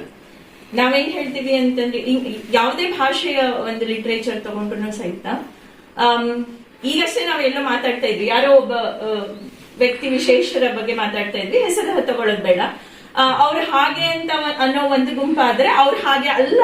ಮಾತೇನ್ ಬಂತು ಅಂತಂದ್ರೆ, ಒಬ್ಬ ವ್ಯಕ್ತಿಯ ಒಂದು ಭಾವನೆಗಳನ್ನ ಅಥವಾ ಆತ ವರ್ತಿಸುವ ಆಕೆ ವರ್ತಿಸುವ ರೀತಿಯನ್ನ ನಾವು ಅಳಿಬೇಕಾದ್ರೆ ಅವರ ಕೈಗೆ ಸ್ವಲ್ಪ ಒಂದು ಏನಂತಾರೆ ಪವರ್ ಕೊಟ್ಟು ನೋಡ್ಬೇಕು, ಅಧಿಕಾರ ಸ್ಥಾನದಲ್ಲಿ ಅವರನ್ನ ಇಟ್ಟು ನೋಡ್ಬೇಕು, ಅವರು ಬೇರೆಯವರ ಜೊತೆಗೆ ಹೇಗೆ ವರ್ತಿಸ್ತಾರೆ ಅಂತ. ರಾಧಾಕೃಷ್ಣನ್ ಅವರು ಬಹಳ ಚೆನ್ನಾಗಿ ಹೇಳಿದ್ದಾರೆ. ಏನಂತಂದ್ರೆ, ಫಿಲಾಸಫರ್ ಕಿಂಗ್ ಅಂತಂದು ಅವ್ರು ಹೇಳಿದ್ರು. ಫಿಲಾಸಫರ್ ಕಿಂಗ್ ಅಂದ್ರೆ ದೇಶವನ್ನ ಆಳುವವರು, ದೇಶವನ್ನ ಕಟ್ಟುವವರು. ಅವರು ಫಿಲಾಸಫರ್ ಆಗಿದ್ರೆ ಅಂತಹ ರಾಜನ ಪ್ರಜೆಗಳು ಬಹಳ ಒಳ್ಳೆಯ ರೀತಿಯಲ್ಲಿ ಜೀವನವನ್ನ ಮಾಡ್ತಾರೆ ಅಂತ. ನಮ್ಮ ದಶರಥನಂತ ರಾಜರು ಅಂತ ಕುವೆಂಪು ಅವರು ಸಹ ಬಣ್ಣಿಸ್ತಾರೆ. ದಶರಥನನ್ನೇ ಯಾಕೆ ಬಣ್ಣಿಸಿದ್ರು, ದಶರಥನಂತ ರಾಜರಿದ್ರು ಅಂತ ಅವರು ಕವನಗಳಲ್ಲಿ ಯಾಕೆ ಅಂದ್ರು ಅಂತ. ಯಾಕಂದ್ರೆ ಆತ ಒಬ್ಬ ಫಿಲಾಸಫರ್ ಕಿಂಗ್ ಆಗಿದ್ದ. ಅವನ ಜೀವನದಲ್ಲಿ ಅವನ ರಾಜ್ಯದಲ್ಲಿ ಯಾರಿಗೂ ಕಷ್ಟ ಇರಲಿಲ್ಲ. ಸೊ ಅದು ಯಾಕೆ ಸಾಧ್ಯ ಆಯ್ತು ಅಂತಂದ್ರೆ, ಅವನಿಗೆ ಆ ಸಾಹಿತ್ಯದ ಒಂದು ಸೆರಗು ಅವನ ಮೇಲಿತ್ತು ಅಂತಕ್ಕಂಥದ್ದು. ಜನರ ಭಾವನೆಗಳನ್ನ ಅರ್ಥ ಮಾಡಿಕೊಂಡು ನಾವು ಡೈಲಿ ಆಸ್ ಅ ಪರ್ಸನ್ ನಾವು ಬಿಹೇವ್ ಮಾಡ್ಬೇಕಾದ್ರೆ ನಮಗೆ ಎಷ್ಟು ಜನ ನಮ್ಮ ಇದಕ್ಕೆ ಬರ್ತಾರೋ ಅಷ್ಟು ಮಾತ್ರ ಸಿಗ್ತದೆ. ಆದ್ರೆ ಒಬ್ಬ ಸಾಹಿತ್ಯವನ್ನ ಓದತಕ್ಕಂಥ ವ್ಯಕ್ತಿಗೆ, ಆತ ಬರೀದೇ ಇರ್ಲಿ, ಆಕೆ ಬರೀದೇ ಇರ್ಲಿ, ಸಾಹಿತ್ಯವನ್ನ ಓದತಕ್ಕಂಥ ವ್ಯಕ್ತಿಗೆ ದಿನಾಲು 100 ಜನರ ಪರಿಚಯ ಆಗ್ತಾ ಇರ್ತಾರೆ. ಅವರ ಭಾವನೆಗಳನ್ನ ಅವ್ರು ಅರ್ಥ ಮಾಡ್ಕೊಳ್ತಾ ಇರ್ತಾರೆ. ಹಂಗಾಗಿ ಶಿಕ್ಷಣ ಸಾಹಿತ್ಯವನ್ನು ಬಿಟ್ಟಿಲ್ಲ. ಈಗಷ್ಟೇ ಜಲಾದಿ ಅಣ್ಣನವರು ಬಹಳ ಒಳ್ಳೆ ಮಾತನ್ನ ಎತ್ತಿದ್ದು, ಬಹಳ ಮಾರ್ಮಿಕವಾದಂತಹ ಮಾತು. ನಿಜವಾಗ್ಲೂ ಅವರಿಗೆ ಅನಿಸಿದಂತಹ ಇಂಗ್ಲಿಷ್ ಮೀಡಿಯಂ ಶಾಲೆಗಳ ಬಗ್ಗೆ ಇದ್ದಂತಹ ಒಂದು ಮಾತನ್ನ ಅವ್ರಿಗೆ ಎತ್ತಿದ್ರು. ಜ್ಞಾನಸುಧೆಯಲ್ಲಿ ಏನಾಗ್ತಾ ಇದೆ ನನಗೆ ಗೊತ್ತಿಲ್ಲ ಅಂತ ನಾನು ನಿಮಗೆ ಹೇಳೋದಕ್ಕೆ ಇಷ್ಟಪಡ್ತೇನೆ. ಪ್ರತಿ ವರ್ಷ ಜ್ಞಾನಸುಧಾ ಶಿಕ್ಷಣ ಸಂಸ್ಥೆ ಇಂಗ್ಲಿಷ್ ಮೀಡಿಯಂ ಸಂಸ್ಥೆ ಆಗಿದ್ರು ಸಹಿತ, ಇಂಗ್ಲಿಷ್ ಮೀಡಿಯಂ ನಲ್ಲಿ ನಾವು ಪಾಠ ಪ್ರವಚನಗಳನ್ನ ಮಾಡ್ತಾ ಇದ್ರು ಸಹಿತ, PUC ನಲ್ಲಿ ಆರ್ಟ್ಸ್ ಮತ್ತು ಕಾಮರ್ಸ್ಗೆ ನಾವು ಕನ್ನಡದಲ್ಲೂ ಪಾಠ ಮಾಡ್ತೇವೆ, ಇಂಗ್ಲಿಷ್ ನಲ್ಲೂ ಪಾಠ ಮಾಡ್ತೇವೆ. ಇಂಗ್ಲಿಷ್ ನಲ್ಲಿ ಇರ್ತಕ್ಕಂತಹ ಪಠ್ಯ ಪುಸ್ತಕಗಳನ್ನ, ಇದು ನಾನಷ್ಟೇ ಹೆಗ್ಗಳಿಕೆ ಹೇಳ್ಕೊಳ್ತಾ ಇಲ್ಲ, ಕುವೆಂಪುರವರು ಮೈಸೂರಿನಲ್ಲಿ ಪ್ರಸಾರಾಂಗವನ್ನ ಪ್ರಾರಂಭ ಮಾಡಿದಾಗಲೂ ಸಹಿತ ಅವರು ಆ ಕೆಲಸವನ್ನ ಮಾಡಿದ್ದಾರೆ. ಏನಂತಂದ್ರೆ ಕನ್ನಡ ಭಾಷೆ ಬೆಳಿಬೇಕು ಅಂತಂದ್ರೆ ಭಾಷಾ ಪುಸ್ತಕಗಳು ಇರಬೇಕು, ಆ ಪುಸ್ತಕಗಳಿಲ್ಲದೆ ಇದ್ರೆ ಭಾಷೆ ಬೆಳೆಯೋದಕ್ಕೆ ಸಾಧ್ಯ ಇಲ್ಲ. ಅದಕ್ಕೆ ಇತಿಹಾಸ ನೀವೆಲ್ಲ ತಿಳಿದಂತವ್ರು ಇದ್ದೀರಿ, 25 ಆಣೆ ಪುಸ್ತಕ ಅಂತ ಮಾಡಿದ್ರು ಕುವೆಂಪುರವರು. 25 ಆಣೆ ಪುಸ್ತಕ, ಆಗಿನ ಕಾಲಕ್ಕೆ 25 ಆಣೆ ಅಂತ ಸಣ್ಣ ಸಣ್ಣ ಪುಸ್ತಕಗಳು ಎಲ್ಲರಿಗೂ ಕೊಡ್ತಾ ಇದ್ರು, ವಿಷಯಗಳ ಬಗ್ಗೆ ಕನ್ನಡಕ್ಕೆ ಭಾಷಾಂತರಿತವಾದಂತಹ ಪುಸ್ತಕಗಳು. ಕನ್ನಡದಲ್ಲಿ ಸರಿಯಾದ ಪಠ್ಯಗಳು ಇಲ್ಲದೆ ಇದ್ದಾಗ ನಮ್ಮ ಕಾಲೇಜಲ್ಲಿ ಇದು ನಡೀತಾ ಇದೆ. ನಮ್ಮ ಶಿಕ್ಷಕರು ಏನ್ ಮಾಡ್ತಾ ಇದ್ದಾರೆ, ಉಪನ್ಯಾಸಕರು ಏನ್ ಮಾಡ್ತಾ ಇದ್ದಾರೆ ಅಂದ್ರೆ, ನಮಗೆ ಇದನ್ನ ಕರ್ನಾಟಕ ಕಾಲೇಜಲ್ಲೂ ಮಾಡ್ತಾ ಇದ್ರು. ಕರ್ನಾಟಕ ಕಾಲೇಜ್, ನಮ್ಮ ಕಾಲೇಜಲ್ಲಿ ಮುನೇಶ್ ಅವರು ನಾನು ಎಲ್ಲ ಅಲ್ಲೇ ಓದಿದೀವಿ. ನಮ್ಮ ಶಿಕ್ಷಕರು ಮಾಡ್ತಾ ಇದ್ರು, ಗಂಗು ಸರ್ ಅವರು, ಆಮೇಲೆ ಚಿಕ್ಕಬಸೈ ಸರ್ ಅವರು ಎಲ್ಲರೂ ಮಾಡ್ತಾ ಇದ್ರು. ಅದನ್ನೇ ನಾವಿಲ್ಲಿ ಮುಂದುವರಿಸ್ಕೊಂಡು ಹೋಗಿದ್ದೇವೆ. ಅವ್ರಿಗೂ ಸಹಿತ ಕನ್ನಡದಲ್ಲಿ ತಿಳಿಸ್ಕೊಡೋದು, ಮತ್ತೆ ಅವರಿಗೆ ಕನ್ನಡದಲ್ಲಿ ಬರೆಯೋದು, ತರ್ಜುಮೆ ಮಾಡಿ ಅವ್ರಿಗೆ ಕೊಡೋದು ಅಂತ. ಈ ಕೆಲಸ ನಾನು ಮಾಡಿದ್ದೀನಿ. ನಮ್ಮ ಏನು ಕ್ಲಾಸ್ಮೇಟ್ಸ್ ಇದ್ರು, ಮೇಡಮ್ ನಿಮ್ಗೆಲ್ಲ ಇಂಗ್ಲಿಷ್ ನಾಗ ಚಲೋ ಪುಸ್ತಕ ಇರ್ತವ್ರಿ, ನಮಗೇನು ಸಿಗೋದೇ ಇಲ್ಲ ಅಂದಾಗ ಆವಾಗ್ಲೂ ನಾನು ತರ್ಜುಮೆ ಮಾಡಿ ಕೊಡ್ತಿದ್ದೆ ನನ್ನ ಸಹಪಾಠಿಗಳಿಗೆ ಕನ್ನಡದಲ್ಲಿ. ಮತ್ತೆ ಜ್ಞಾನಸದನ ನಾವ್ ಏನ್ ಮಾಡ್ತೀವಿ ಅಂದ್ರೆ, ಪ್ರತಿ ವರ್ಷ ಹೊರನಾಡಿನಿಂದ ಬರ್ತಕ್ಕಂಥ, ಇದು ಎಲ್ಲರೂ ತಾವು ನೋಡ್ಬೇಕು ಅಂದ್ರೆ, ಕನ್ನಡ ಮನಸ್ಸನ್ನ ಕಟ್ಟಬೇಕಂತಂದ್ರೆ ನಾವು ಇಲ್ಲಿ ಶಿಕ್ಷಣ ಯಾವ ಲ್ಯಾಂಗ್ವೇಜ್ ಅಲ್ಲಿ ಕೊಡ್ತಾ ಇದೀವಿ ಮುಖ್ಯ ಆಗಲ್ಲ. ತಾವು ಅಣ್ಣ ಬಲ್ಲೂರಣ್ಣ ಅವ್ರು ಬಹಳ ಚೆನ್ನಾಗಿ ಹೇಳಿದ್ರು, ಆ ಮನಸ್ಸುಗಳನ್ನ ಕಟ್ಟಬೇಕಾಗ್ತದೆ. ಕನ್ನಡದ ಮನಸ್ಸು, ಸಾಧುಂಗೆ ಸಾಧುವು ಅಂತ ಹೇಳ್ತಕ್ಕಂಥ ಕನ್ನಡ ಮನಸ್ಸನ್ನ ಕಟ್ಟಬೇಕಾದ್ರೆ, ನಾವು ಕನ್ನಡವನ್ನ ಬೆಳೆಸ್ಬೇಕಾದ್ರೆ ನಮ್ಮ ಭಾಷೆಯನ್ನ ನೀವು ಕಲೀರಿ. ಅಂತಾರಾಷ್ಟ್ರೀಯ ಭಾಷೆಯಾಗಿ ಇಂಗ್ಲಿಷ್ ಕಲ್ತ್ರು ಸಹಿತ ಕನ್ನಡವನ್ನ ಮರೆಯದಿರ್ರಿ ಅಂತ ಹೇಳಬೇಕಾದದ್ದು ನಮ್ದೆಲ್ಲರ ಕರ್ತವ್ಯ, ನಾವು ಮಾಡಬೇಕಾದಂತಹ ಕರ್ತವ್ಯ.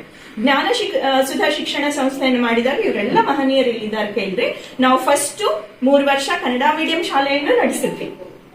ಆದ್ರೆ ಯಾರು ಹೆಚ್ಚಿಗೆ ಜನ ಬರ್ದೇ ಇರೋದಕ್ಕೆ ಬರೀ ಇಂಗ್ಲಿಷ್ ಮೀಡಿಯಂ ಶಾಲೆಯನ್ನ ನಡೆಸ್ಕೊಂಡು ಹೋದ್ವಿ. ಮುಂದೆ ಬರ್ತಾ ನಾವೇನ್ ಮಾಡ್ತಾ ಇದೀವಿ ಅಂತಂದ್ರೆ, ನಮ್ಮ ಶಾಲೆಗೆ ಯಾರೇ ಬರ್ಲಿ ಒಂದು ಭಾಷೆ ಕನ್ನಡ ಕಂಪಲ್ಸರಿ ಅವ್ರು ಕಲೀಲೇಬೇಕು.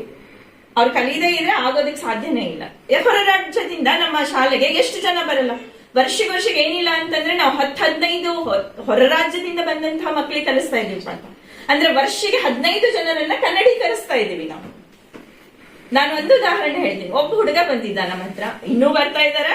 ಇದು ಬಹಳ ನಾರ್ತ್ ಇಂಡಿಯಾ ಇಂದ ಏರ್ಫೋರ್ಸ್ ಬರ್ತಾರೆ, ಏರ್ಫೋರ್ಸ್ ಆಫೀಸರ್ಸ್ ಎಲ್ಲ ಬರ್ತಾರೆ. ನಾರ್ತ್ ಇಂಡಿಯಾ ಇಂದ ಒಂದು ಕಪಲ್ ಬಂದಿದ್ರು, ಅಣ್ಣ ಅತ್ತಿಗೆ ಜೊತೆಗೆ ತಮ್ಮ ಬಂದಿದ್ದಾನೆ. ನಮ್ಮ ಶಾಲೆ ಹುಡುಕೊಂಡು ಬಂದ್ರು, ಅಡ್ಮಿಷನ್. ನಮಗ್ ಕನ್ನಡ ಬರಲ್ಲ ಅಂತಕ್ಕಂಥದ್ದು, ನಮಗ್ ಕನ್ನಡ ಬರಲ್ಲ. ಹೋದ್ ವರ್ಷನೂ ಬಿಹಾರಿಂದ ಒಂದು ಫ್ಯಾಮಿಲಿಗೆ ಕನ್ನಡ ಬರಲ್ಲ. ಪರವಾಗಿಲ್ಲ, ನಿಮ್ ಕನ್ನಡ ಬರ್ಲಿಲ್ಲ ಅಂದ್ರಿಲ್ಲ, ನಿಮ್ಮ ಮಗನಿಗೆ ಅ ಇ ಇಂದ ಶುರು ಮಾಡೋಣ, ಅ ಇ ಇಂದ ತಿದ್ದಿಸೋಣ, ಅವನಿಗೆ ಅದರದ್ದೇ ಪಾಠದ ಅಷ್ಟದ್ದೇ ಪರೀಕ್ಷೆ ಕೊಡೋಣ. ಬೇಕಾಗಿಲ್ಲ ಪೂರ್ತಿ ಎಲ್ಲ ಒಂದೇ ಸತಿಗೆ 5 ತಿಂಗಳಲ್ಲಿ ನೀನು ಪಾಠ ಕಲಿತು ದೊಡ್ಡ ಪಠ್ಯಪುಸ್ತಕಕ್ಕೆ ಬೇಕಾಗಿಲ್ಲ, ನೀನು ಅಷ್ಟು ಕಲಿ ಸಾಕು, ಕನ್ನಡದ ಅಕ್ಷರಗಳನ್ನ ಕಲಿತು. ಸೊ ಹಾಗೆ ಏರಿಸ್ಕೊಂಡು ಹೋಗೋಣ ಅಂತ. ಸರಿ ಅಂತಂದು ಇದು. ಆ ವರ್ಷ ನಮ್ಮ ಹತ್ರ ಗ್ಯಾದರಿಂಗ್ ಇರ್ಲಿಲ್ಲ. ಮರು ವರ್ಷ ನಮ್ಮ ಹತ್ರ ಗ್ಯಾದರಿಂಗ್ ಇತ್ತು. ಗ್ಯಾದರಿಂಗ್ ಇದ್ದ ತಕ್ಷಣ ಕಿತ್ತೂರಾಣಿ ಚೆನ್ನಮ್ಮ ಮಾಡ್ತಾ ಇದ್ವಿ, ರೂಪಕ ಮಾಡ್ತಾ ಇದ್ವಿ.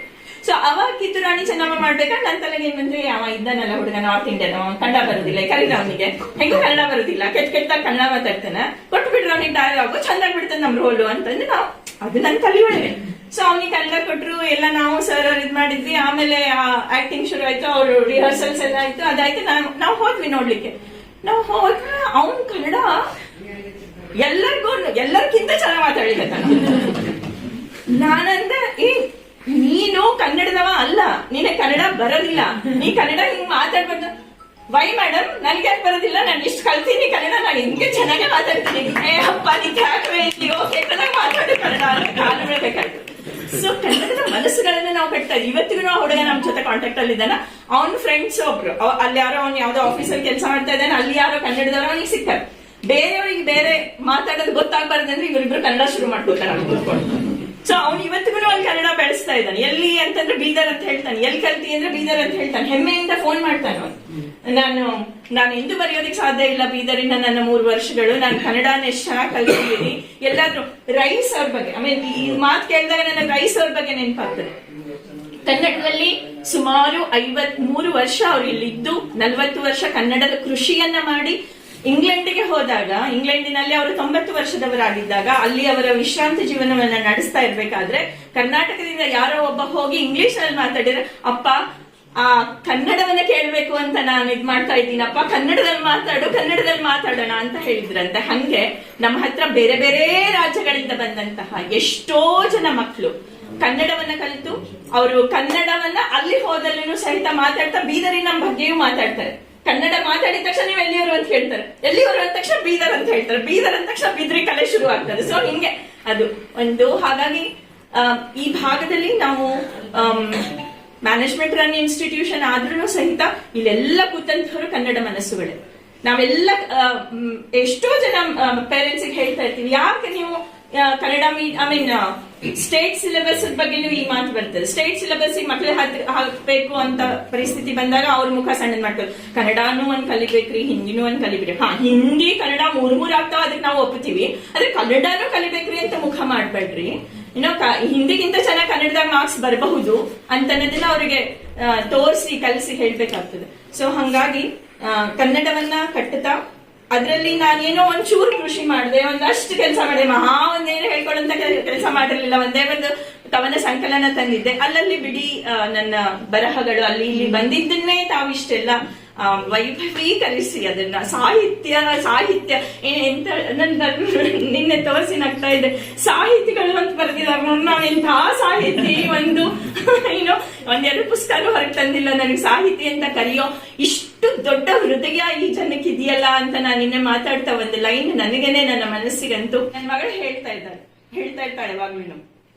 ಮುನೀಶ್ ಅವರು ಈ ಮಾತಂತಾರೆ, ನಾನು ಯಾವಾಗಾದ್ರೂ ಬೇಜಾರು ಮಾಡ್ಕೊಂಡಾಗ, ನಿಮಗೆ ಕಾರಣ ಇಲ್ದಲೇನೆ ದ್ವೇಷಿಸುವ ಜನರೂ ಇದ್ದಾರೆ, ಆದ್ರೆ ನಿಮಗೆ ಕಾರಣ ಇಲ್ಲದೆ ಪ್ರೀತಿಸುವ ಜನರು ಎಷ್ಟಿದ್ದಾರೆ ಅದನ್ನಾದ್ರೂ ನೋಡ್ರಿ ಅಂತ. ಕಾರಣನೇ ಇಲ್ಲ ಅವ್ರು ಯಾಕೆ ನಿಮ್ಮನ್ನು ಪ್ರೀತಿಸ್ತಾರೆ, ಅಷ್ಟೊಂದು ಪ್ರೀತಿಸೋದು ರೀಸನ್ ಏನು ಅಂತ ಕಾರಣಗಳೇ ಇಲ್ಲ ಅಂದ್ರೂ ಪ್ರೀತಿಸ್ತಾರಲ್ಲ, ಆ ಪ್ರೀತಿಗಾಗಿ ಇದು ಅಂತ ಹೇಳ್ತಾ ಇದ್ದಾರೆ. ಹಾಗಾಗಿ ಸೊಸೆಯಾಗಿ ಬಂದವಳನ್ನ ಮಗಳಾಗಿಸಿಕೊಂಡಿದ್ದೀರಿ. ಶರಣೆಂಬೆ ಶರಣೆಂಬೆ ಶರಣೆಂಬೆ. ಸಾಹಿತ್ಯ ಎಲ್ಲ ನಮ್ಗೆ ಸಂಬಂಧ ಇಲ್ಲ, ಪರಿಷತ್ತು ನಾನು ಏನೇನೋ ಎಲ್ಲ ಓಡಾಡ್ಕೊಂಡಿರೋಂಥ ಹುಡುಗ. ಆ ಸಂದರ್ಭ ಅವ್ರು ಹೇಳಿದಾಗ ಇಂಥ ಕೊಂಡರತ್ರ ಇಂಥ 100 ಜನ ನಮ್ಮ ಜಿಲ್ಲೆಯಲ್ಲಿ ಸಿಗ್ತಾರೆ. ಯಾರು ಮತ್ತೆ ಇವರಿಗೆಲ್ಲ ಗುರ್ತಿಸಿ ಕೆಲಸ ಮಾಡೋದು? ಅಟ್ಲೀಸ್ಟ್ ಒಂದು ಗ್ರಾಮ ಸಮ್ಮೇಳನಕ್ಕೋ ಅಥವಾ ಒಂದು ವಲಯ ಸಮ್ಮೇಳನಕ್ಕೆ ಮಾಡೋಂತ ಇರ್ತಿಲ್ಲ ಅನ್ನೋ ಯೋಗ್ಯತೆ ಅವ್ರಿಗೆ. ಅಷ್ಟೆಲ್ಲ ದೊಡ್ಡಿದ್ರು ಮಾಡ್ಲಿಲ್ಲ ಅಂದ್ರೆ ಇದು ಒಂಥರ ಪರಿಷತ್ತು ಹಿಂಗ್ ನಡೀತಾ ಇರ್ತದ. ಅದಕ್ಕೆ ನಿಮ್ಮಂತರ ಬಂದಬೇಕಂದಾಗ ನನ್ನ ತಲೆ ಬಂತು, ಕನ್ನಡ ಸಾಹಿತ್ಯ ಪರಿಷತ್ ಇದು ಜನಸಾಮಾನ್ಯ ಸಾಹಿತ್ಯ ಪರಿಷತ್ ಆಗ್ಬೇಕು ಅನ್ನೋ ಉದ್ದೇಶ ಇಟ್ಕೊಂಡು ಎಲ್ಲ ವರ್ಗದವನ್ನ ಎಲ್ಲ ಕ್ಷೇತ್ರದ ಒಳಗೊಳ್ಬೇಕು ಅನ್ನೋ ಉದ್ದೇಶದಿಂದ ಕನ್ನಡ ಸಾಹಿತ್ಯ ಪರಿಷತ್ತನ್ನ ನಾವು ಆರಂಭದಲ್ಲಿ ಮಾಡಿದ್ದು. ಆರಂಭದಲ್ಲಿ ಮಾಡಿದಾಗ ದಾನಿ ಸರ್ ಬಹಳ ಚಲೋ ಮಾತಾಡಿದ್ರು. 3 ದಿನ ಕೆಳಗೆ ನನ್ಗ ಕಟ್ಟೆ ಅನ್ನೋರು ಇಬ್ರು ಕೂಡ್ಸ್ಕೊಂಡು ಕಾರಲ್ಲಿ ಕೂಡ್ಸ್ಕೊಂಡಿದ್ರು. ಸಮ್ಮೇಳನ ತಯಾರಿ ಏನೇನ್ ಮಾಡಿದ್ರಿ ಅಂತ ಹೇಳ್ಬೇಕಲ್ಲ, ಹೇಳುವಂತ ಸಂದರ್ಭದಲ್ಲಿ ಅವ್ರು ಏನೇನ್ ಕೇಳ್ಯಾರೋ ಇನ್ನೂ ಯಾವ್ದು ಆಗಿಲ್ಲ, ಇನ್ನೂ ಯಾವ್ದು ಆಗಿಲ್ಲ, ಇದು ಆಗುತ್ತೆ, ಇದು ಆಗಿಲ್ಲ, ಇದು ಆಗ್ಬೇಕು, ಹಿಂಗೆಲ್ಲ ಹೇಳ್ತಾರೆ. ನಿನ್ನೆ ಬಿಟ್ಟು ಮನೇಲಿ 2 ದಿನ ಕೆಳಗೇನೆ ನಂಗೆ ಗೊತ್ತಿದೆ, ಅದು ಭರವಸೆ ಇದೆ ನನಗೆ. ಏನಾರ ಮಾಡ್ಲಕ್ಕಾದ್ರೂ ಒಳ್ಳೆ ಕೆಲಸ ಬಹಳ ಗಟ್ಟಿ ಟೀಮ್ ತಂಡ ನಮ್ಮ ಜೊತೆ ನಿಂದಿರ್ತದಂತೆ. ಅದರಿಂದ ಸಂದರ್ಭದಲ್ಲಿ ಇಲ್ಲ ಅನೇಕ ಜನ ನಮ್ಮ ಜೊತೆಗಿದ್ದಾರೆ. ಔಷಧಿ ಪಾಟ್ಲ ನೋಡ್ತಾ ಇರ್ತೀರಿ, ಯಾವುದೇ ಕಾರ್ಯಕ್ರಮ ಎಲ್ಲೇ ಮಾಡಿದಾಗ ದಿನ ಸಿಗ್ಲಿಕ್ಕಿಲ್ಲ. ಮಾಡೋದು ಸಂದರ್ಭದಲ್ಲಿ ಎಲ್ಲಿ ಬಂತು ಚಂದ್ರಶೆಟ್ಟಿ ಅವರೇ ಅಂತ ಏನೆಲ್ಲ ಈ ತರ ಬಂದ ಸ್ವಲ್ಪ ನೂಕ್ಬೇಕಾಗ್ಯದ. ಅದು ಒಂದೇ ಡೈಲಾಗ್ ಎಲ್ಬಿ ಹೇಳ್ತಾ ಇರ್ತೇನೆ. ಹಂಗೇನೆ ರವಿ ಮೂಲ್ಗೆ ಸರ್ ಮಾತಾಡಿದಾಗ ಈ ತನ ಬಂದ್ರೆ ಇನ್ನೂ ಸ್ವಲ್ಪ ಮಾಡ್ಬೇಕಾಯ್ತ ಆ ಸಂದರ್ಭದಲ್ಲಿ ನೀವು ಸ್ವಲ್ಪ ನೂಕ್ಬೇಕಾಗ್ತದ ಅಂತ ಅದ್ದಿಲ್ಲ. ಅಂದ್ರೆ ಆ ಸಂದರ್ಭ ಬಂದಾಗ ಆಯಾರು ಅಲ್ಲಲ್ಲಿ ನಿಂತು ಅವರೆಲ್ಲ ಕೆಲಸ ಮಾಡ್ತಾರೆ, ಚಲೋ ಮಾಡಿರ್ತೇವೆ. ಸತ್ಯ ಹೇಳೋದ್ರೆ ಕನ್ನಡ ಸಾಹಿತ್ಯ ಪರಿಷತ್ ನಾನು ಏನಿಲ್ಲ. ನಮ್ಮ ಹಳ್ಳಿ ಊರಾಗ ನಾನು ಊರಾಗಿದ್ದ ನೋಡ್ತಿದ್ದೆ, ನಮ್ಮ ಮನೆಗೆಲ್ಲ ಎತ್ಕೊಂಡಿದ್ದಿರ್ತೀವಿ. ಅದು ಒಂದ್ ಎತ್ತಿರ್ತದ, ಆ ಮನುಷ್ಯ ಬೇಗನ ಅದಕ್ಕೆ ಹುಡಿತಿದ್ದ. ನಮ್ಮಪ್ಪ ಹೆಸರು ರಾಜ ಅಂತ ಇಟ್ಟಿದ್ದ. ಬಹಳ ಸಲ ಹೆಸರು ದೊಡ್ಡ ಇರ್ತದ, ಲಡ್ ಅದಲ್ಲ ಎಲ್ಲ ಕೆತ್ತ. ಅದು ಅಂದ್ರೆ ನಾ ಪರಿಷತ್ತಿಗೆ ಏನಿಲ್ಲ ಅಂದ್ರೂ ಹಿಂದಿನಂತ ಒಂದು ಟೀಮ್ ಸುಮ್ನೆ ನನಗೆ ಜ್ಞಾನಸುತಕ್ಕೆ ಮುಖ ಮಾಡಿದಾಗ ನನಗೂ ಮುಖ ಮಾಡ್ತಾರೆ ಮೇಡಮ್. ಎಲ್ಲ ಮಾಡೋದು ಇವರೇನೇ ಇರ್ತಾರೆ. ಸುಮ್ಮನೆ ನಾ ಏನೂ ಇಲ್ಲಲ್ಲ ಅಷ್ಟೇ, ಸುಮ್ಮನೆ ನನ್ನ ಮುಖ ತೋರಿಸಿ ಅಷ್ಟ ಆಗಿರ್ತದೆ. ಹಿಂಗಾಗಿ ಇವತ್ತು ನಮ್ಮ ಮಹಿಳಾ ಸಹೋದರರು ಉಳಿದಾರ ಎಲ್ಲ ಇರ್ಬೇಕು, ಆ ಎಲ್ಲ ಟೀಮ್ ಕೆಲಸ ಮಾಡ್ಕೊಂತಿಲ್ಲ ಆಗಿರ್ತದೆ. ಉದ್ದೇಶ ಇಷ್ಟೇನೆ, ಕನ್ನಡ ಸಾಹಿತ್ಯ ಪರಿಷತ್ತು ಎಲ್ಲಾ ಕ್ಷೇತ್ರಕ್ಕೆ ಎಲ್ಲರಿಗೂ ಮುಟ್ಲಿ ಅನ್ನೋದು. ಯಾಕಂದ್ರೆ ಯಾರು ಸಮಾಜದಲ್ಲಿ ಉತ್ತಮ ಕಾರ್ಯಕ್ರಮ ಮಾಡ್ತಾರೋ ಅವರನ್ನ ಆಧರಿಸಿ ಗೌರವಿಸೋದು ನಾಗರಿಕ ಸಮಾಜ ಆದ್ಯ ಕರ್ತವ್ಯ. ಹೀಗಾಗಿನೇ ಎಲ್ಲರನ್ನ ವರ್ಗದವ್ರನ್ನ ಒಂದ್ ಕಡೆ ಸೇರಿಸಬೇಕು ಅನ್ನೋ ಉದ್ದೇಶದಿಂದ ಇದೆಲ್ಲ ನಾವು ಆರಂಭ ಮಾಡಿದ್ವಿ ಅಂತಕ್ಕಂಥ ಮಾತನ್ನ ಈಗಾಗಲೇ ಬಹಳಷ್ಟು ಜನ ಬಹಳಷ್ಟು ಮಾತಾಡ್ತಾರೆ. ಅವ್ರು ನನ್ನ ಬಗ್ಗೆ ಯಾಕೆ ಒಂದೆರಡು ಹೆಚ್ಚಿಗೆ ಮಾತಾಡಿದ್ರೆ ನಾನು ಅದು ಯಾವುದಕ್ಕೂ ಆರಾನಲ್ಲ. ನಾನು ಒಬ್ಬ ಸಂಘಟಕ ಅಂತ ಇಷ್ಟು ಭಾಳ ಹೇಳ್ತೀನಿ. ಎಲ್ಲಕ್ಕಿಂತ ಖುಷಿ ಪಡ್ತೀವಿ ನಾನು ಹೇಳ್ತೀನಿ ಈ ಕಾರ್ಯಕ್ರಮದ ಬಹಳ ಸಲ ಬಹಳ ಕಮ್ಮಿ ಬಾಳ ಕಮ್ಮಿ ಎಂದೇ ಬಂದ್ರು ರಂಗಮಂದಿರದಾಗ ಬಹಳ ಸಲ ನೋಡ್ರು. ನನಗನ್ಸ್ಬಿಟ್ಟು ಒಂದು 100 ಸಲ ನಂಗೆ ಸನ್ಮಾನ ಕ್ಯಾಟೆ ಒಂದು 2-3 ಸಲ ನಮ್ಮ ಜೊತೆ ಬಂದಿರ್ಬೇಕು. ಎಲ್ಲೋ ಹಿಂದ್ ಕುಂತು ಅಲ್ಲೇ ನೋಡಿ ಖುಷಿ ಪಡಕ್ಕೆ. ಆದ್ರೆ ಏನೋ ಒಂದು ಎನರ್ಜಿ ಬಂದ್ಬಿಟ್ಟದು ಮೇಡಮ್ ಅವ್ರ ನಮ್ಮ ಸೋನೆ ಅಲ್ಲ ರಾಕೇಶಿ ರೂಪ ಮೇಡಮ್ ಅವರೆಲ್ಲ ಅವ್ರು ಏನೋ ಹೇಳ್ತಾ ಇದ್ದಾರೆ ಸಮ್ಮೇಳನಾಗ ನಾವೆಲ್ಲ ಕೂಡ ಏನೋ ಸರ್ಪ್ರೈಸ್ ಮಾಡ್ತೀವಿ ಅಂತೇಳಿ. ನೀವು ಬರದೇ ಖುಷಿ ಅಲ್ಲ, ಸರ್ಪ್ರೈಸ್ ಏನೋ ಇರ್ಬೇಕಂತ ತಿಳ್ಕೊಂಡು ಇಲ್ಲಿ ಸಂಜೆಗೆ ಹಚ್ಚಿದ ನಾವು ಏನೋ ಸಮ್ಮೇಳನ ಪ್ಲಾನ್ ಮಾಡಿದ್ವಿ ಅಂತಂದ್ರೆ ಅದು ಮೇಡಮ್ ಬರಂತ ಒಂದು ಗೌರವ ಅಂತ ಅನಿಸ್ತದೆ. ನಾನು ಬಹಳ ದಿನ ನಾನೇನು ಪುಣ್ಯ ಜೊತೆ ಮಾಡಲ್ಲ, ಒಂದ್ ವರ್ಷ 3-4 ಸಲ ಮಾತಾಡ್ಬೋದೇನೋ, ಒಂದ್ 8 ಸಲ ಯಾವ್ದಾರ ಮೆಸೇಜ್ ಮಾಡ್ಬೋದೇನೋ ಇದ್ದೀರೇನೋ ಫ್ರೀ. ನಾನು ಹಂಗೇನೆ ಆಪತ್ಕಾಲದ ಗಟ್ಟವ್ರಿಗೆ ನೆನ್ಪಣೋ ಏನೋ ಮಾಡ್ತಾ ಇರ್ತೇವೆ, ಯಾರೋ ಸಿಗಲ್ಲ, ರಾತ್ರಿ 11-12 ಆಗಿತ್ತು ಕಾರು ಮಾಡೋ ಟೈಮ್ನಾಗ ಗೆಸ್ಟ್ ಸಿಗಲ್ಲ ಹಾಕ್ಬಿಡೋ ಹತ್ರ ಹೇಳೋ. ಇಲ್ಲಿರೋರಿಗೆ ಹಿಂಗಿರ್ತ ಮೇಡಮ್, ಏನ್ ನಮ್ಗೆಲ್ಲ ಮೇಡಮ್ ಗೊತ್ತಲ್ಲ, ಸರ್ಬಡಿ ಇರ್ಬೋದು, ಶೇ ಇರ್ಬೋದು, ಇದು ಎಲ್ಲ ಸರಿ ಹಿಂಗೇನೆ ಅಡ್ವಾನ್ಸ್ ಏನು ಹೇಳಿರಲ್ಲ, ನಾಳೆ ಅಥವಾ ಮಧ್ಯಾಹ್ನ ಒಂದು ಮೆಸೇಜ್ ಹಾಕ್ಬಿಡ್ತೀನಿ. ಈಗ ಅವರು ಏನ್ ಅನ್ಕೋತಾರೆ ಬಿಡ್ತಾರೆ, ನಾ ಹಾಗೆ ಶೇ ಹೇಳ್ತಾ ಇದ್ದನ್ನ ಇವತ್ತು ಬರ್ತಿಲ್ಲ ಅಂದ್ರೆ ಸರ್ ಎಲ್ಲ ಕಟ್ಟಿದ್ದಾಗೆಲ್ಲ ಕಟ್ಟಿದಾಗೆ ಇದ್ರಿ ನೀವು, ಅದಕ್ಕೆ ಬಂದಿರಿ ಸರ್ ಅಂತ ಬಿಟ್ಕೊಟ್ಟು ಅಂತ. ಅಂದ್ರೆ ಒಂದು ಒಳ್ಳೆಯಾದ ತಂಡದ ಇವರೆಲ್ಲ ಕೂಡು ಮಾಡ್ತಾರ ಅಂತೇಳಿ. ಇಲ್ಲಿ ಸೋನಾರಿ ಏನಾರ ಹಿಂಗ ಆಯ್ತಣ್ಣ ಒಂದೆಲ್ಲ ಇದು ಆಯ್ತಣ್ಣ ಆಯ್ತು ಮಾಡೋಣ ಅಂತ ಅಂದ್ರೆ ಅವರೆಲ್ಲ ಹರಂತ ಇಷ್ಟೆಲ್ಲ ಮಾಡ್ಲಕ್ ಸಾಧ್ಯ ಇರ್ತದೆ. ಒಟ್ಟಾರೆಯಾಗಿ ಇನ್ನೊಂದು 2 ದಿವಸ ಇಷ್ಟೆಲ್ಲ ನಾವು ಮಾಡ್ಬೇಕಾಗಿದೆ. ಈಗಾಗಲೇ ಆಮಂತ್ರಣ ನಮ್ಮ ಜೊತೆ ಬಂದ್ಬಿಟ್ಟವ, ಎಲ್ರಿಗೂ ಆಮಂತ್ರಣ ಬಂದಿರ್ತದ. ನಾನು ಮತ್ತೊಮ್ಮೆ ಬೀದರ್ ಜಿಲ್ಲೆಯ ಸಮಸ್ತ ಕನ್ನಡ ಬಾಂಧವರಿಗೆ ಮತ್ತು ವಿಶೇಷವಾಗಿ ಶಿಕ್ಷಣ ಕ್ಷೇತ್ರ, ಯಾಕಂದ್ರೆ ಒಂದು ದೇಶದ ಒಂದು ರಾಷ್ಟ್ರದ ಅಭಿವೃದ್ಧಿಗೆ ಮೂಲ ಕಾರಣನೇ ಶಿಕ್ಷಣ. ಅದು ಇದ್ರೆ ಮಾತ್ರ ನಾವೆಲ್ಲ ಅಭಿವೃದ್ಧಿ ಆಗ್ಲಕ್ಕೆ ಸಾಧ್ಯ. ಅಥವಾ ಒಬ್ಬ ವ್ಯಕ್ತಿನೂ ಇಡೀ ದೇಶ ಇರ್ಬೋದು ಅಥವಾ ಒಂದು ಜಿಲ್ಲೆದ ಎಲ್ಲ ಕಡೆ ನಾವು ಗುರುತಿಸ್ತೀವಿ ಅಂದ್ರೆ ಶಿಕ್ಷಣ ಮೂಲಕನೇ ಬಹು ಬೇಗ ಎಲ್ಲರಿಗೆ ಗುರುತಿಸುವಂತ ಕೆಲಸ ಮಾಡೋದು. ಸಂಗೀತ ಕ್ಷೇತ್ರದಲ್ಲಿ ವಿಜ್ಞಾನ ಇರಲಿ ಇನ್ನೊಂದು ಇರಲಿ, ಹೀಗಾಗಿ ಆ ಶಿಕ್ಷಣ ಕ್ಷೇತ್ರಕ್ಕೆ ಅತಿ ಹೆಚ್ಚು ಮಹತ್ವ ಕೊಡುವಂತ ಕೆಲಸ ನಾವು ಮಾಡಬೇಕಾಗಿದೆ. ಬಹಳ ಸಲ ಮಾಡಿದಾಗೂ ಬಲ್ಲೂರು ಸರ್ ಆಗಾಗ್ತಾ ಇದ್ರು. 2ನೇ ಸಲ ಚುನಾವಣೆ ನಿಂತಾಗ ನಮ್ಮ ಪ್ರಣಾಳಿಕೆಯಲ್ಲಿ ಈ ಸಲ ನೀವು ಶಿಕ್ಷಣ ಸನ್ಮಾನ ಮಾಡ್ಬೇಕಂತ ಒಂದು ಸಾಲ ಅವರೇ ಬಂದಿದ್ರು. ಈ ಸಲ ಮಾಡ್ತೀವಿ ಸರ್, ಅದೇ ದೊಡ್ಡ ಆಯ್ತು ಅದೊಂದು ಸೇರಿಸ್ಬೇಕು ಅಂತ ಅಂತಿದ್ದೆ. ಹೀಗಾಗಿ ಅವ್ರ ಅಂದಂಗೆ ನಾವು ಹೋದ ಅವಧಿಯಲ್ಲಿ ಇದು ಮಾಡಬೇಕಾಗಿತ್ತು, ಸ್ವಲ್ಪ ಹಾಗೆ ಮುಂದ್ಬಿಟ್ಟು. ಒಟ್ಟಾರೆಯಾಗಿ ಈ ಶಿಕ್ಷಣ ಈ ಸಮ್ಮೇಳನ ನಮ್ಗೆ ನಿಜ ಬಹಳ ಖುಷಿ ಕೊಟ್ಟು. ಬಹಳ ಸಲ ಬಂದಾಗ ಅಲ್ಲೊಂದು ಮಾತುಗಳು ಬಂದಿತ್ತು, ಅದು ಇನ್ನೊಂದು ಆಯ್ಕೆ ಇತ್ತಲ್ಲ ನಮ್ಗೆ ಗೊತ್ತಿಲ್ಲ ನಮ್ಮ ಮೇಡಮ್ ಅವರಿಗೆ. ಇಲ್ಲಿ ಆಯ್ಕೆ ಮಾಡೋದು ಬಹಳ ದೊಡ್ಡ ಕಷ್ಟನೇ ಅದ. ಒಬ್ಬರು ವಯಸ್ಸಿನ ಬಹಳ ಸಣ್ಣ ಇರ್ತಾರ, ಒಂದು 20 ಪುಸ್ತಕ ಬರೆದಿರ್ತಾರ. ನಿಜವಾಗ್ಲೂ ಅವ್ರ ಟ್ಯಾಲೆಂಟ್ ಅದೆಲ್ಲ ನೋಡ್ಬೇಕಾದ್ರೆ ಅವ್ರಿಗೆ ಮಾಡ್ಬೇಕು. ಅದ್ರ ಇನ್ನೂ ಬಹಳ ಜನ ಹಿರಿಯರು ಇದ್ದಿರ್ತಾರ, 60-70 ವರ್ಷ ಬಂದಿರ್ತದ, 2-3 ಎಕರೆ ಬಂದ್ರು ಸಹ ಅವ್ರ ವಿದ್ವತ್ವ ಎಲ್ಲ ಬಹಳ ದೊಡ್ಡದು. ಅಂತ ಟೈಮ್ನಾಗ ಯಾರು ಮಾಡ್ಬೇಕು ಅನ್ನೋದು ಬಹಳ ಸಲ ಗೊಂದಲಕ್ಕೂ ಬೀಳ್ತೀವಿ. ಆದ್ರೆ ಈ ಸಲ ಶಿಕ್ಷಣ ಕ್ಷೇತ್ರಕ್ಕೆ ಪೂರ್ಣಿಮಾ ಮೇಡಮ್ ಮಾಡಿದಾಗ ಎಲ್ಲೋ ಏನೂ ಇರ್ಲಿಲ್ಲ, ಒಳ್ಳೆ ಆಯ್ಕೆ ಅಂತಾನೆ ಬಂತು. ಹೀಗಾಗಿ ನಿಜವಾಗ್ಲೂ ಈ ಸಲ ಅಂತೂ ನಂಗೆ ಈ ಸಮ್ಮೇಳನ ಬಹಳ ಖುಷಿ ಪಡ್ತಿದೆ ಅಂತಕ್ಕಂಥ ಮಾತನ್ನ ಈ ಸಂದರ್ಭ ಮತ್ತೆ ಹೆಚ್ಚಿಗೆ ಮಾತಾಡಲಾರ್ದೇನೆ ಈಗ ನೋಡಿದಿವೆಲ್ಲ ಸಮ್ಮೇಳನ ಆದ ನಂತರ ಮತ್ತೆ ಒಂದಿನ ಕುಂತು ಮಾತಾಡುವಂತ ಒಂದು ಪ್ರಸಂಗ ಬರ್ತದೆ. ಹೀಗಾಗಿ ಅನೇಕ ಜನರು ಅನೇಕ ರೀತಿಯಲ್ಲಿ ಈ ಸಾಹಿತ್ಯ ಪರಿಷತ್ತಿಗೆ ನೀವು ಸಹಾಯ ಮಾಡ್ತೀರಂತಾನೆ ಈ ಸಲ ಮಾಡ್ಲಿಕ್ಕೆ ಸಾಧ್ಯ ಇದೆ ಅಂತಕ್ಕಂಥ ಮಾತನ್ನ ಹೆಸರಂತ ಮತ್ತೊಮ್ಮೆ ಬೀದರ್ ಜಿಲ್ಲೆಯ ಸಂಸ್ಥೆ ಕನ್ನಡ ಬಾಂಧವರಲ್ಲಿ ಮನವಿಯನ್ನು ಮಾಡ್ಕೊಳ್ತೇನೆ. ದಯವಿಟ್ಟು ಅವರು ಹೆಚ್ಚಿನ ಸಂಖ್ಯೆಯಲ್ಲಿ ಭಾಗವಹಿಸಿ ಕಾರ್ಯಕ್ರಮ ಯಶಸ್ವಿಗೊಳಿಸಬೇಕಂತ. ವಿಶೇಷವಾಗಿ ನಮ್ಮ ವಿಜಯ ವಿಷ್ಣುಕಾಂತ್ ಸರ್ ಬಂದ ನಮ್ಮ ಜೊತೆ ಇರೋಲ್ಲ ಒಂಥರ ಜನನೇ ಆದಾರ್ರಿ.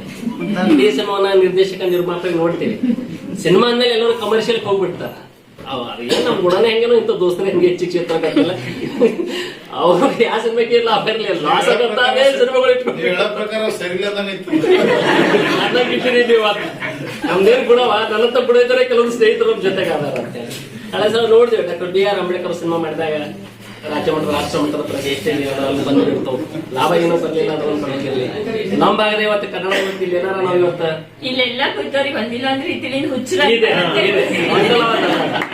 ಇಟ್ಟಿಗೆ ಚಲನಚಿತ್ರ ಪ್ರದರ್ಶನ ಬಹಳ ವಿಶೇಷವಾಗಿ ಈ ಸಾರಿ ಅಕ್ಕ ಮಾದರಿ ಚಲನಚಿತ್ರ ಮಾಡಬೇಕು ಶುರು ಮಾಡಿದ್ರೆ ಇನ್ನು ಒಂದೇ ತಿಂಗಳು ಬಿಡುಗಡೆ ಆಯ್ತು. ಈ ತರ ಒಂದು ಟೀಮ್ ನಮ್ಮ ಜೊತೆಗೆ ಸಲುವಾಗಿ ಇಷ್ಟೆಲ್ಲ ಮಾಡ್ತೀವಿ. ಕಾರಣ ಅಂದ್ರೆ ಬಹುಶಃ ಜಲದೇವರು ಬಸವ ಸೇಡಮೂರು ಅಂತ ಅನಿಸ್ತದೆ. ಯಾಕಂದ್ರೆ ರೊಕ್ಕದ ಹೆಂಗ್ ಮಾಡ್ತೀಯಲ್ಲ ಅವ್ರಿಗೆ ನೋಡಿಲ್ಲ ಏನಿಲ್ಲ ದೊಡ್ಡ ಸಮ್ಮೇಳನ ಮಾಡ್ತಾ ಹೋಗ್ತಾರೆ, ನನಗೆ ಯಾಕೆ ಸಾಧ್ಯ ಇಲ್ಲ ಅಂತ ಸುಮ್ಮನೆ ಅವ್ರಿಂದ ಓಡಾಡ್ತಾ ಇರ್ತೀವಿ. ಒಂದೆರಡು ಗುಡುಗಳು ನಮ್ಮ ಜೊತೆ ಬರ್ಲಿ ಅಂತ ಹಿಂಗಾಗಿ ಒಟ್ಟಾರೆಯಾಗಿ ಬಹಳ ದೊಡ್ಡ ಟೀಮ್ ನೀವೆಲ್ಲ ಇದ್ದೀರಂತ ಅದೆಲ್ಲ ಅಷ್ಟೆಲ್ಲ ಮಾಡ್ಲಿಕ್ಕೆ ಸಾಧ್ಯ. ಇನ್ನೂ ಒಂದು 4 ದಿನಗಳ ನಿಂತು ಮಾಡೋದು ಬಹಳ ವಿಶೇಷವಾಗಿ ನಾನು ಅಮೋಘ ನಾನು ಹೆಂಗೇನು ನೋಡಿಲ್ಲ. ಮೊನ್ನೆ ಫಸ್ಟ್ ಟೈಮ್ ನಿಂತಾಗ ಒಂದೇ ಸಲ ಸುಮ್ಮನೆ ಹಾಯ್ ಬೈ ಮಾತಾಡಿರ್ಬೇಕು. ಎಷ್ಟೋ ಜನ ನಮ್ಮ ಸ್ನೇಹಿತರು ನನ್ನ ಜೊತೆ ಕ್ಲಾಸ್ಮೇಟ್ಸ್ ಇದ್ದು ಬಿಟ್ಟು ಹೋಗಿ ಎಷ್ಟೋ ಜನ ಸುಮ್ಮನೆ ಫ್ಯಾಕ್ಟ್ರಿ ಕೆಲಸ ಮಾಡ್ಲಿಕ್ಕೂ ಬೆಂಗಳೂರಿಗೆ ಹೋಗಿರ್ತಾರೆ. 6 ತಿಂಗಳಾದ್ರೂ ಬೀದರ್ ಭಾಷೆ ಅವ್ರು ಯಾರು ಮಾತಾಡಂಗಿಲ್ಲ. ನಮ್ಮ ಮನ ಮಾತಾಡೋ ಪಕ್ಕ ಬೀದರ್ ಲೋಕಲ್ ಭಾಷೆ ಮಾತಾಡ್ತಾರೆ. ಹಿಂಗೇನು ಸಾಧ್ಯ ಇಲ್ಲ ಅಂತಂದ ಹಿಂಗೇನು ಮಾತಾಡೋ ಹೇಳ್ತಾ ಇದ್ದ. ನಮ್ ಆಕ್ಚುಲಿ ಪತ್ರಕರ್ತ ಬಂದವರು ನಾವು ಅದನ್ನ ಆದರ್ಶವಾಗಿ ಇಟ್ಕೊಳ್ಬೇಕು. ಮಾತಾಡುವಾಗ ಈ ಸುದ್ದಿ ಬಗ್ಗೆ ಏನೋ ಮಾತಾಡ್ತಾರ. ಲಂಡನ್ ನಲ್ಲಿ ಡೈಲಿ ಮೇಲ್ ಅಲ್ಲಿ ವರದಿಗಾರಾಗಿ ಅವ್ರು ಕೆಲಸ ಮಾಡ್ತಾರೆ. ನಾವೇನೇ ದೊಡ್ಡ ಮಾತಾಡಿದಾಗ ಎಡಿಟರ್ ಆಗಿ ಅವ್ರು ಕೆಲಸ ಮಾಡಿರ್ತಾರೆ. ಅಲ್ಲಿ ಮಾತಾಡುವಾಗ ಹೇಳ್ತಾ ಇದ್ರು ನಮ್ದು ನ್ಯೂಸ್ ಹೈಲೈಟ್ ಎಷ್ಟು ನಿಮಿಷ ಇರ್ತಾವ ಅಂತಂದ್ರ 8 ಸೆಕೆಂಡ್ ಅಂತಾರೆ.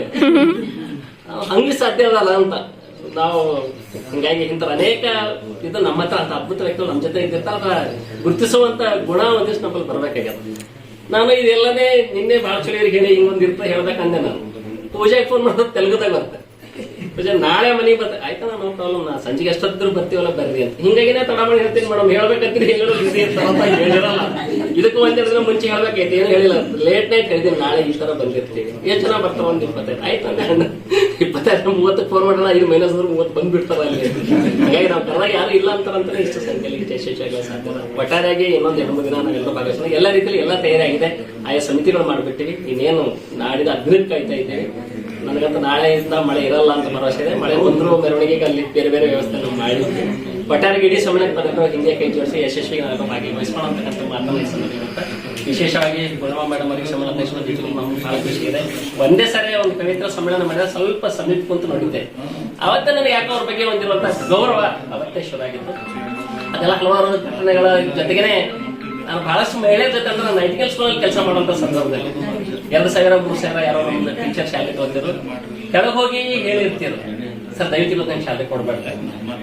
ಅಲ್ಲ ಎಲ್ಲರೂ ಶಾಲೆ ಕೊಡು ಅಂತಾರ, ಯಾಕೋ ಟೀಚರ್ ಬೇಡ ಅಂತ. ಇಲ್ಲ ಸರ್ ಗಂಡ ಬಂದ ಕೆಳಗೆ ಈಗ ಕೊಡ್ತಾನ, ಶಾಲೆ ಹೋಗ್ಬಿಡ್ತಾನವ, ಏನಾರೋ ಬಿದ್ದು ಹೆಂಗೆ ಕಳಿಸ್ಬಿಡ್ರಿ, ಇಲ್ದಾಗ ಮತ್ತೆ ನಾ ತಗೊಂಡು ಏನೋ ಮಾಡ್ತೀನಿ ಅಂತ. ಅದು ಏನೋ ಘಟನೆ ಮಾಡಿದಾಗ ಹೆಂಗ್ ಮೇಡಮ್ ಇಷ್ಟೆಲ್ಲ ಮಾಡ್ತೀರಿ ಅಂದಾಗ ಸುಮ್ಮನೆ ಸಣ್ಣದಾಗ ಹೇಳಿದ್ರು. ನನಗೂ ಬಹಳ ಸಲ ಬೇಜಾರಾಗಿತ್ತು. ಅದ್ರ ಮಕ್ಕಳು ಮಾರಿ ಹೊಡ್ಕೊಂಡು ಉಳ್ಕೊಂಡ